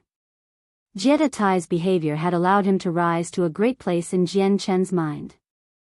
Jianshen thought to himself for a while before speaking, newbies has put it well. You indeed don't need to be dragged into the infighting of the Holy Empire. If something goes wrong, it'll just cause more problems for you, and there might even be an outcome that is death. Whatever, the 2 of you should stay and stand guard, to protect the Qinhuang Manor and the Flame Mercenaries. I'll be departing tomorrow. Jianshen, you don't need to participate in this difficult and arduous matter. Newbies attempted to persuade Jianshen, but before he had even finished, he was cut off by Jianshen's hand. I have to go to the Holy Empire. It holds the only hope of reviving my parents, so no matter how great the dangers are, I have to go.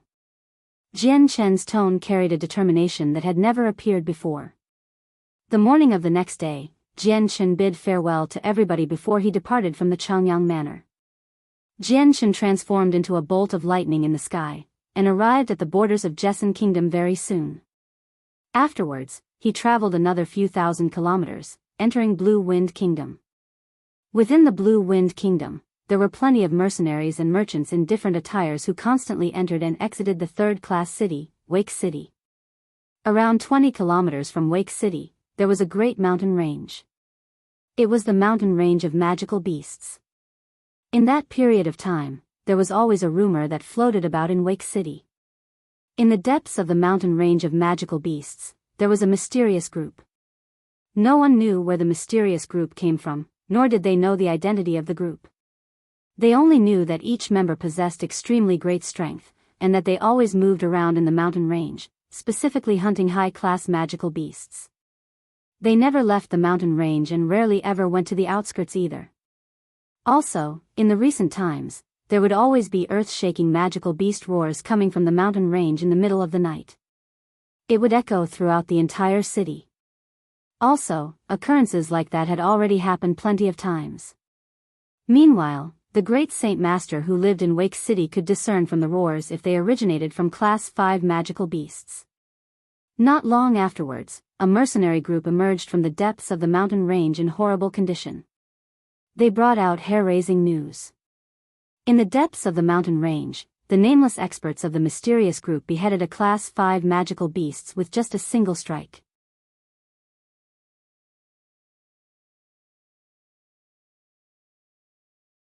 Chapter 723, Heading to the Holy Empire. Although the mysterious group in the depths of the mountain range of magical beasts outside Wake City was no longer a secret, so much time had already passed that no one knew the identity of this mysterious group. During that time, there were a few more powerful clans and mercenaries groups that wanted to subdue the group. However, all of them failed without any exceptions. The mysterious group seemed to be immune to greed, no matter how great of a condition proposed, and no matter how great of a temptation given. It was unable to move any member of the mysterious group. They seemed to be completely immune to wealth and power. The sky was covered with dark clouds. A muffled thunder rumbled in the sky, and echoed across the entire world. It was noon, but everywhere had already become dark.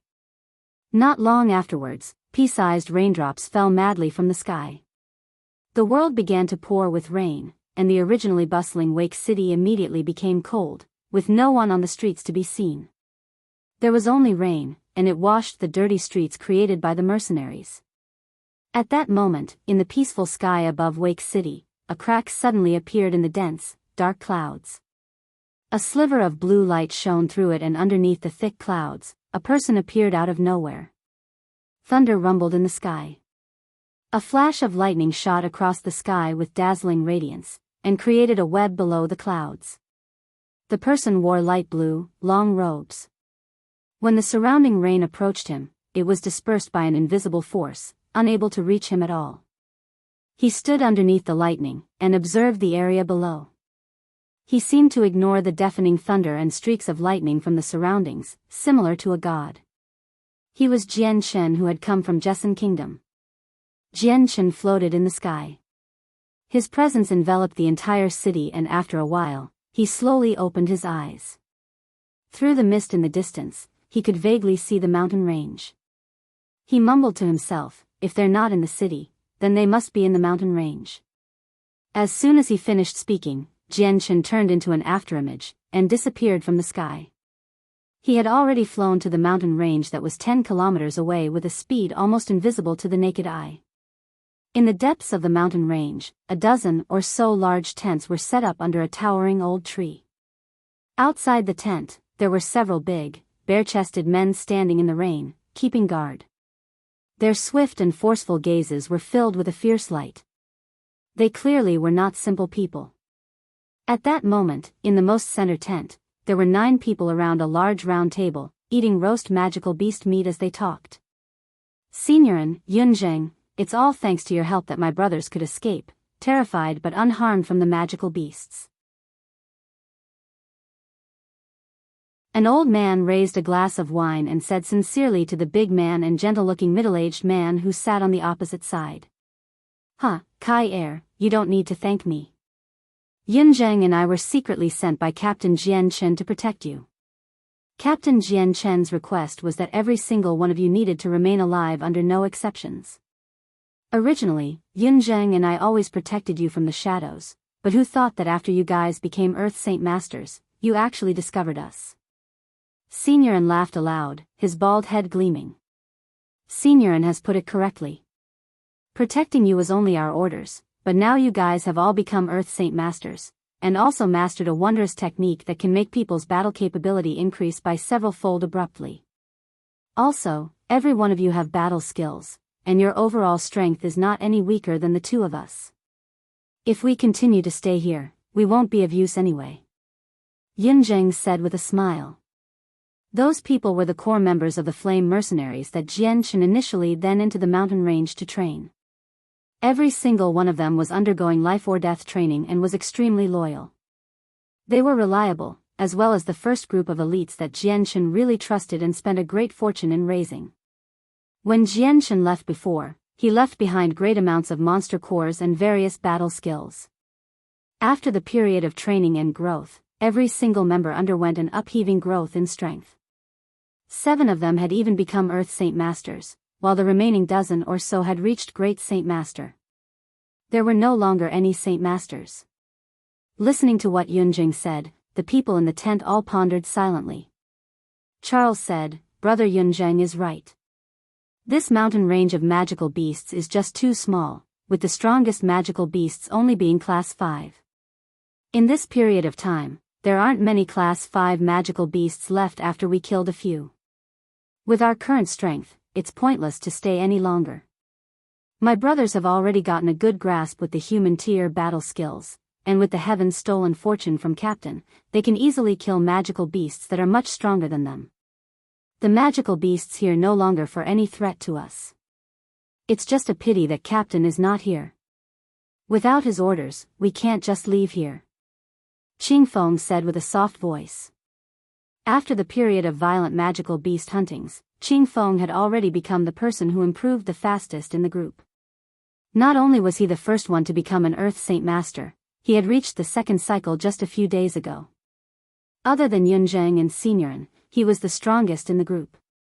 Although the group of people did not possess the talents of great geniuses, their body constitution had already been improved by the 1,000-year-old 100-grass wine from Jianqin.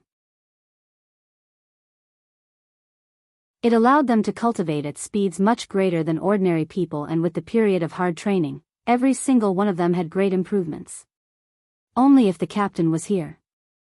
Ever since we've entered the depths of the mountain range, we haven't left. We don't know much about the situation outside. Mo Tian sighed. He could not help but think of a handsome, righteous face. Just at this moment, a grand presence suddenly descended from outside. Although the presence was gentle, unable to cause any harm to people, it carried a feeling of vast endlessness, as if it represented the world.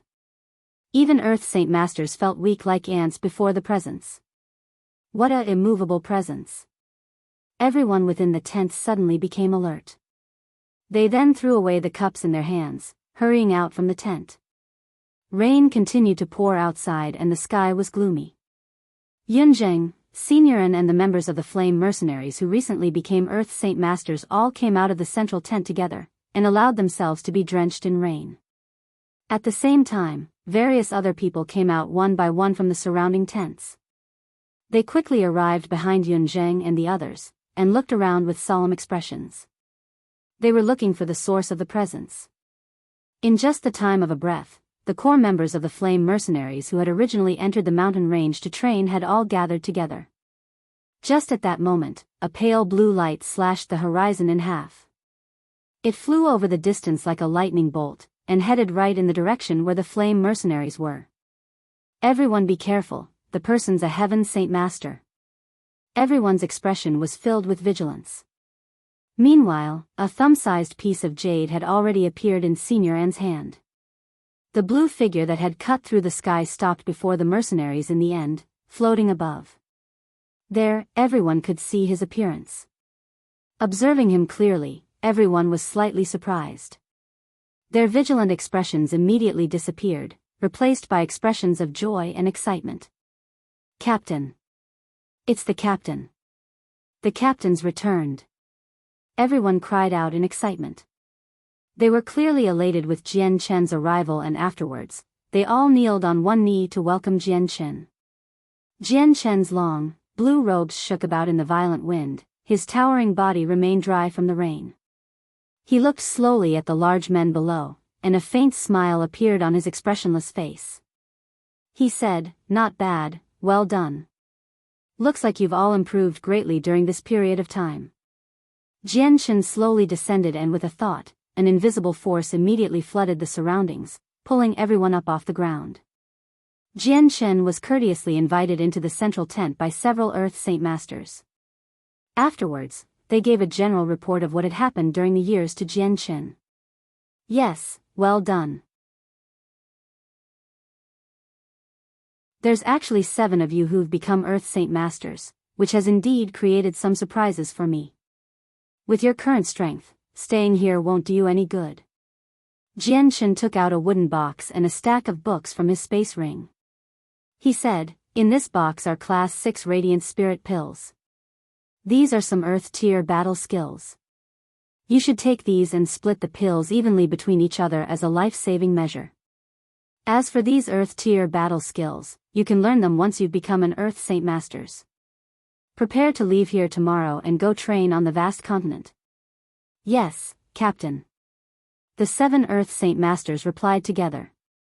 Each of them had joy that they struggled to conceal in their eyes. "Remember, when you go training on the continent, don't use the name Flame Mercenaries. Go under a different group name." Jian Chen warned them once again, before turning his head and said, "Yunzhang, Seniorin, the 2 of you have done well. You've already completed the mission. The 2 of you can report back to the main base of the mercenaries with my keepsake."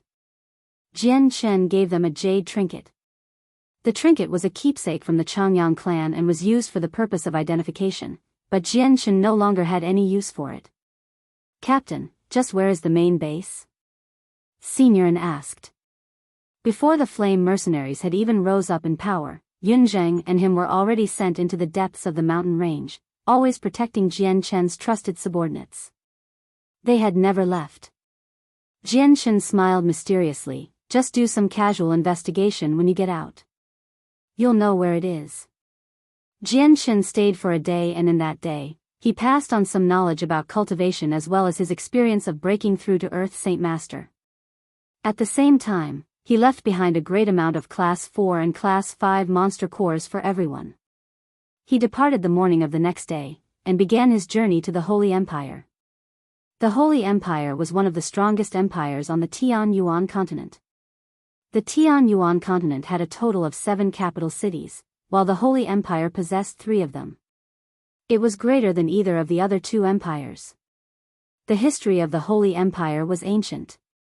It already had 1,000,000 years of history, and it was commonly said that before Mo Tianyun and the winged tiger god had even appeared, the empire already existed. Also, its status back then was the same as now, domineering and an overlord.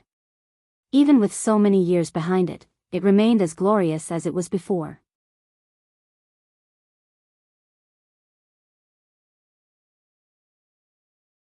Chapter 724, Surprise Visit from Uncle Xiao. The hot, blazing sun hung in the center of the sky, and radiated with bright light. The terrifying heat radiating from it scattered downwards, and roasted the ground below to a boiling hot temperature. In the center of an endless desert, an obscure figure shot through the sky like a lightning bolt, and reached the horizon in the blink of an eye. As Jianshan flew, he looked at the golden desert below him. He mumbled, according to the distance on the map, there should be another 2 hours before I pass through this desert. Afterwards, I need to travel for another 2 days before arriving at the Holy Empire. No matter if it was from the Qinhuang kingdom or the Jessan kingdom, the Holy Empire was extremely distant. Even with Jian Chen's speed, he needed to spend a dozen or so days on the road to reach the empire from Jessan kingdom. Although Jian Chen could use the space gate in Qinhuang kingdom to directly travel to the Holy Empire millions of kilometers away, he did not do so because he already learnt some things about the Holy Empire from Biyao and the 4 imperial protectors of the Qinhuang kingdom, including information about reaching Class 7 as a Class 6 Radiant Saint Master. If Radiant Saint Masters wanted to reach Class 7, they needed to borrow the Saint Artifact in the Holy Empire. Also, the Holy Artifact would not be used at any moment. There was a set time for every time it activated, and from its next activation, there was a 1.5 years of downtime. As a result, Jian Chen did not need to hurry to save time, which was why he chose flying as the transportation to reach the empire. As he traveled, he could admire the surrounding scenery, and it carried along with it a feeling of being carefree and leisurely. Jian Chen flew over countless mountains and rivers, as well as large, bustling cities. Finally, he entered the borders of the Holy Empire. Of the 3 empires of the continent, the Holy Empire was the most powerful. The area it covered was also extremely great, over 100 times bigger than the Jessan kingdom. Its population had also reached a shocking level, with over 100 million people. To the Jessan kingdom's population of a few dozen million, it was like comparing an elephant with an ant. The Holy Empire had 3 capital cities. The capital cities were all controlled by the 3 great clans, with each clan controlling 1 city. As for the imperial city, it was the capital city located closest to the center, the City of God. Towards the edge of the border, there was a bustling first-class city. At that very moment in the distance, there was a young man in light blue robes who traveled unhurriedly towards the city on a Class 4 magical beast. The young man was Jian Chen, of course. Upon entering the Holy Empire, he did not continue his hurried journey. He decided to first enter the city and learn about the local customs and news. After all, Jian Chen was extremely unfamiliar with the Holy Empire. He needed to grasp some more accurate information step by step. As Jian Chen entered the first-class city on his Class 4 magical beast slowly, he toured the wide streets. He arrived in front of a relatively large restaurant. He tied up his magical beast mount, before he strode into the restaurant. "Sir, welcome to our aromatic guest house. The dishes of our aromatic guest house are made by the best chefs of the entire city, and we have the prettiest female waiters too. We guarantee that Sir will be satisfied. Sir, please come in and take a seat." A waiter immediately went up to receive Jian Chen, inviting him in with a smile. Jian Chen entered the restaurant and looked around. He decided to find a quiet place to sit down, but shortly afterwards, his gaze landed on an old man who sat in a corner. His eyes widened from shock, while he revealed an expression of disbelief. The old man wore gray, long robes, and his gray hair was tied behind his back with a piece of string. He currently sat in front of a table full of dishes, enjoying the wine and food slowly. The old man seemed extremely ordinary and did not attract anyone's attention. However, it essentially stupefied Jian Chen, who had just come in. Jian Chen stared at the old man astoundedly. In that moment, he basically doubted whether he was seeing properly or not.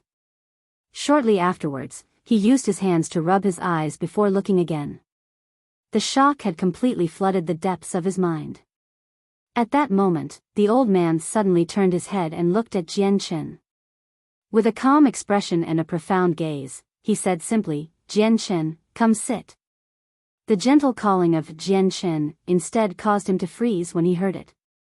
He exclaimed quietly, "Uncle Xiu, it's actually you." Jian Chen's mental state was greatly disturbed. No matter how he thought, he could never imagine that he would actually meet Uncle Xiu from Longevity Valley in the Holy Empire. Uncle Xiu did not say anything more. He sat there by himself, eating and drinking, and did not continue to pay any more attention to Jian Chen. Jian Chen sucked in a deep breath. He forcefully suppressed the shock and agitation within him, sitting in front of Uncle Xiu. Afterwards, he immediately asked with doubt, "Uncle Xiu, why are you here?" Uncle Xiu looked at Jian Chen. "This time, I've come specially for you." "For me?" A sliver of doubt appeared in Jian Chen's eyes. "Jian Chen, I know you've come to the Holy Empire this time to reach Class 7 as a Radiant Saint Master," Uncle Xiu said peacefully. However, his peaceful tone caused Jian Chen to react greatly. He stared at Uncle Xiu in stupefaction while great waves formed in his mental state. Jian Chen's identity as a Radiant Saint Master always was his greatest secret. In the world, there were not many who knew his Radiant Saint Master identity. What Jian Chen struggled to believe was, when did Uncle Xiu know about his identity as a Radiant Saint Master? At a certain moment earlier, a transparent barrier had been erected around the table where Jian Chen and Uncle Xiu sat. Uncle Xiu's calm voice sounded again, "Jian Chen, I cultivate darkness attributed Saint Force, so I'm extremely sensitive towards Radiant Saint Force. Also, I've been secretly observing you for a period of time, which is why I know your identity. And I think, it's not just me who knows you're a Radiant Saint Master. The Grand Elder of Mercenary City also probably knows already." Jian Chen thought quickly and asked, "Uncle Xiu, are you perhaps the Sect Master Xiu Houston from the Bloodsword Sect?" As the 4 saint rulers from the Bloodsword Sect which helped the Qinhuang clan survive the disaster, were they also secretly sent by you? Uncle Xiu nodded, which basically equated to admitting it. Shortly afterwards, he did not continue the topic with Jian Chen and changed it. "Jian Chen, what identity do you plan on using to reach Class 7?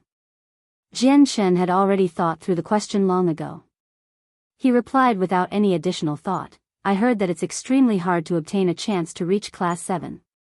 The Holy Empire definitely will not give outsiders this chance, so I plan on going there with my identity as the Imperial Protector of the Qinhuang Kingdom to obtain this chance." Uncle Xiu shook his head. "You're wrong, Jian Chen. It's not as simple as you think it is. If you really do it like that, even if you become a Class 7 Radiant Saint Master, you'll be forever bound to the Radiant Saint Master Union and lose your freedom."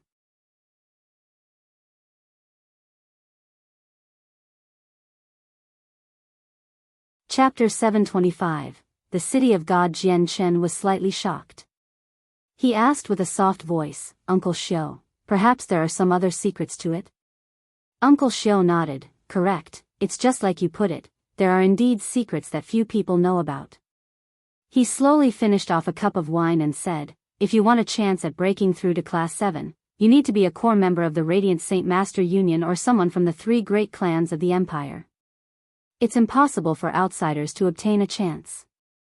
Also, the Radiant Saint Master Union and the 3 clans will definitely not let high-class Radiant Saint Masters just pass by, and will coerce and bribe them to join their forces.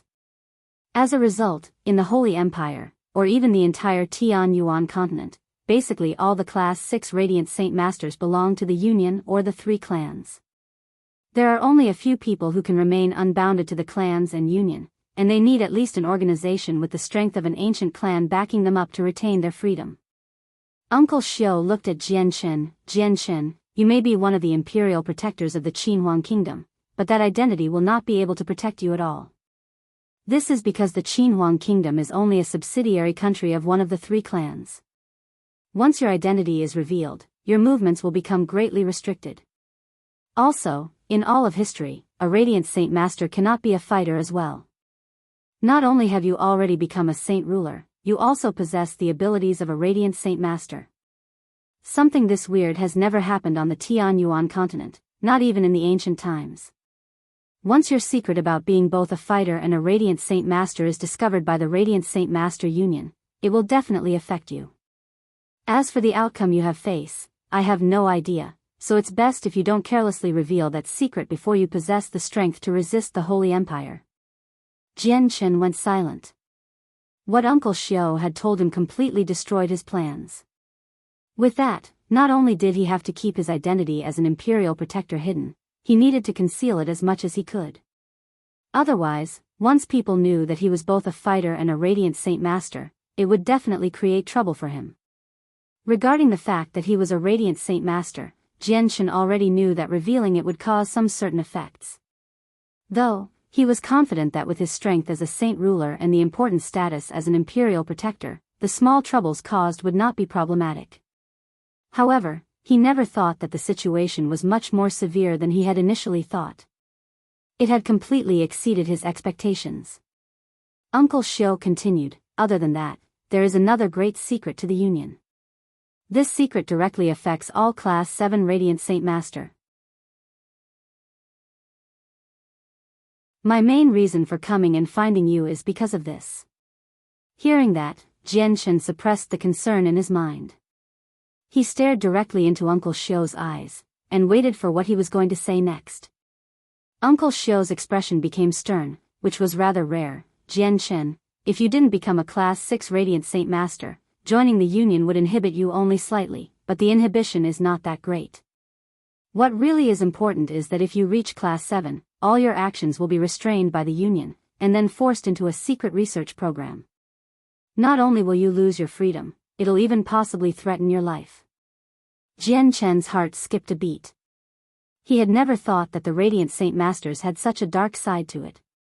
Uncle Xiao, just what is this secret research project? Jian Chen could not suppress the curiosity in his heart, so he asked. Uncle Xiao paused slightly before continuing, the secret of breaking through Class 7 and reaching Class 8. Jian Chen was slightly stunned. Uncle Xiao, aren't there any Class 8 Radiant Saint Masters on the continent? Class 8 Radiant Saint Masters are heaven-defying existences. Why would they appear so easily? Uncle Xiao slowly raised his head to look at the ceiling of the restaurant. His vision seemed to be able to pass through the various obstructions and see the faraway stars. He said slowly, it's already been countless years since a Class 8 Radiant Saint Masters appeared. According to my understanding from some ancient records, a Class 8 Radiant Saint Master has only appeared once in the ancient times, and only that one time. Afterwards, there were no more Class 8 Radiant Saint Masters, because they are just too heaven-defying.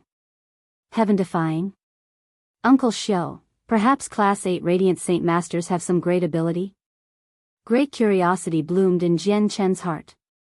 He was a Radiant Saint Master himself, so he was naturally extremely curious as to the abilities Radiant Saint Masters could possess.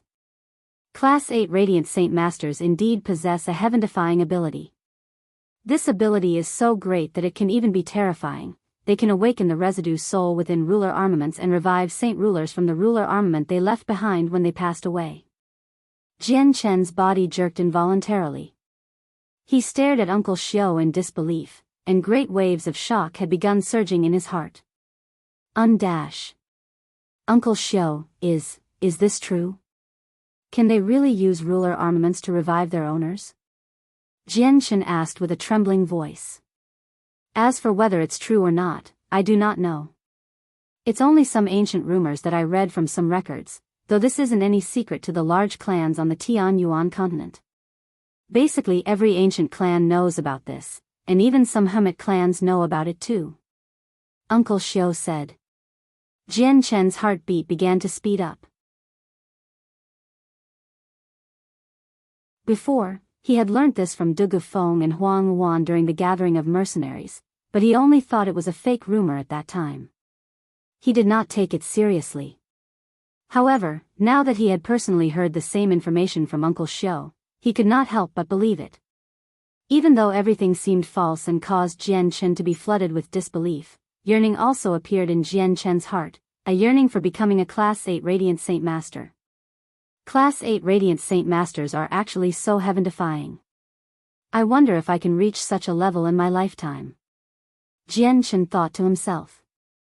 At that moment, Uncle Xiao continued, the research of the Radiant Saint Master Union has gone on for a very long time already. Almost every Class 7 Radiant Saint Master has devoted themselves to the research, but they've never succeeded and instead ruined many Class 7 Radiant Saint Masters. So, Jian Chen, after you reach Class 7, you must leave the Union. You must not participate in the research, because very few Class 7 Radiant Saint Masters have survived from it. Uncle Xiao, aren't there any Class 7 Radiant Saint Masters who don't want to do it? Jian Chen asked. You don't know how crazy Class 7 Radiant Saint Masters can be to reach Class 8. For that, they're willing to offer up their lives. Although there were a few people who were unwilling to participate in the research in the past, they lost their freedom after they entered the Union. Even if they attempt to escape, they'll just be recaptured by the experts of the 3 clans. Xiao Houston said. Jian Chen became stern. The information Uncle Xiao had provided him with completely overthrew what he knew about the Radiant Saint Master Union. Suddenly, Jian Chen thought of something. He asked, Uncle Xiao, will anyone recognize the white tiger? Uncle Xiao looked at the sleeping white tiger on Jian Chen's shoulder. On the Tianyuan continent, there are less than 10 people who can recognize the winged tiger god, and the 3 great empires do not possess any of them, so Jian Chen, you don't have to worry about this. However, you must remember to never reveal the winged tiger god before a Class 7 magical beast. Class 7 magical beasts can feel the suppression from the bloodline of the beast god and the winged tiger god. Hearing that, the burden in Jian Chen's heart seemed to collapse. He was completely at ease about it now.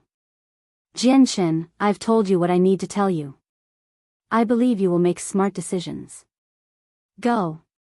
With that, Uncle Xiao disappeared without a sound. At the same time, the transparent barrier about the table disappeared. With the barrier gone, Jian Chen immediately heard the noisy hubbub of the restaurant. However, the people there did not discover that an elderly man had disappeared in front of where Jian Chen was sitting.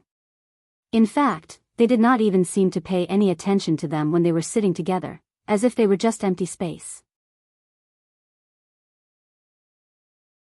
Jian Chen stood up slowly. What Uncle Xiao had told him completely destroyed Jian Chen's original plan. Right now, he had to come up with a new plan of obtaining the chance to reach Class 7. Jian Chen had already lost his appetite. Standing up from his chair, he turned around and left the restaurant.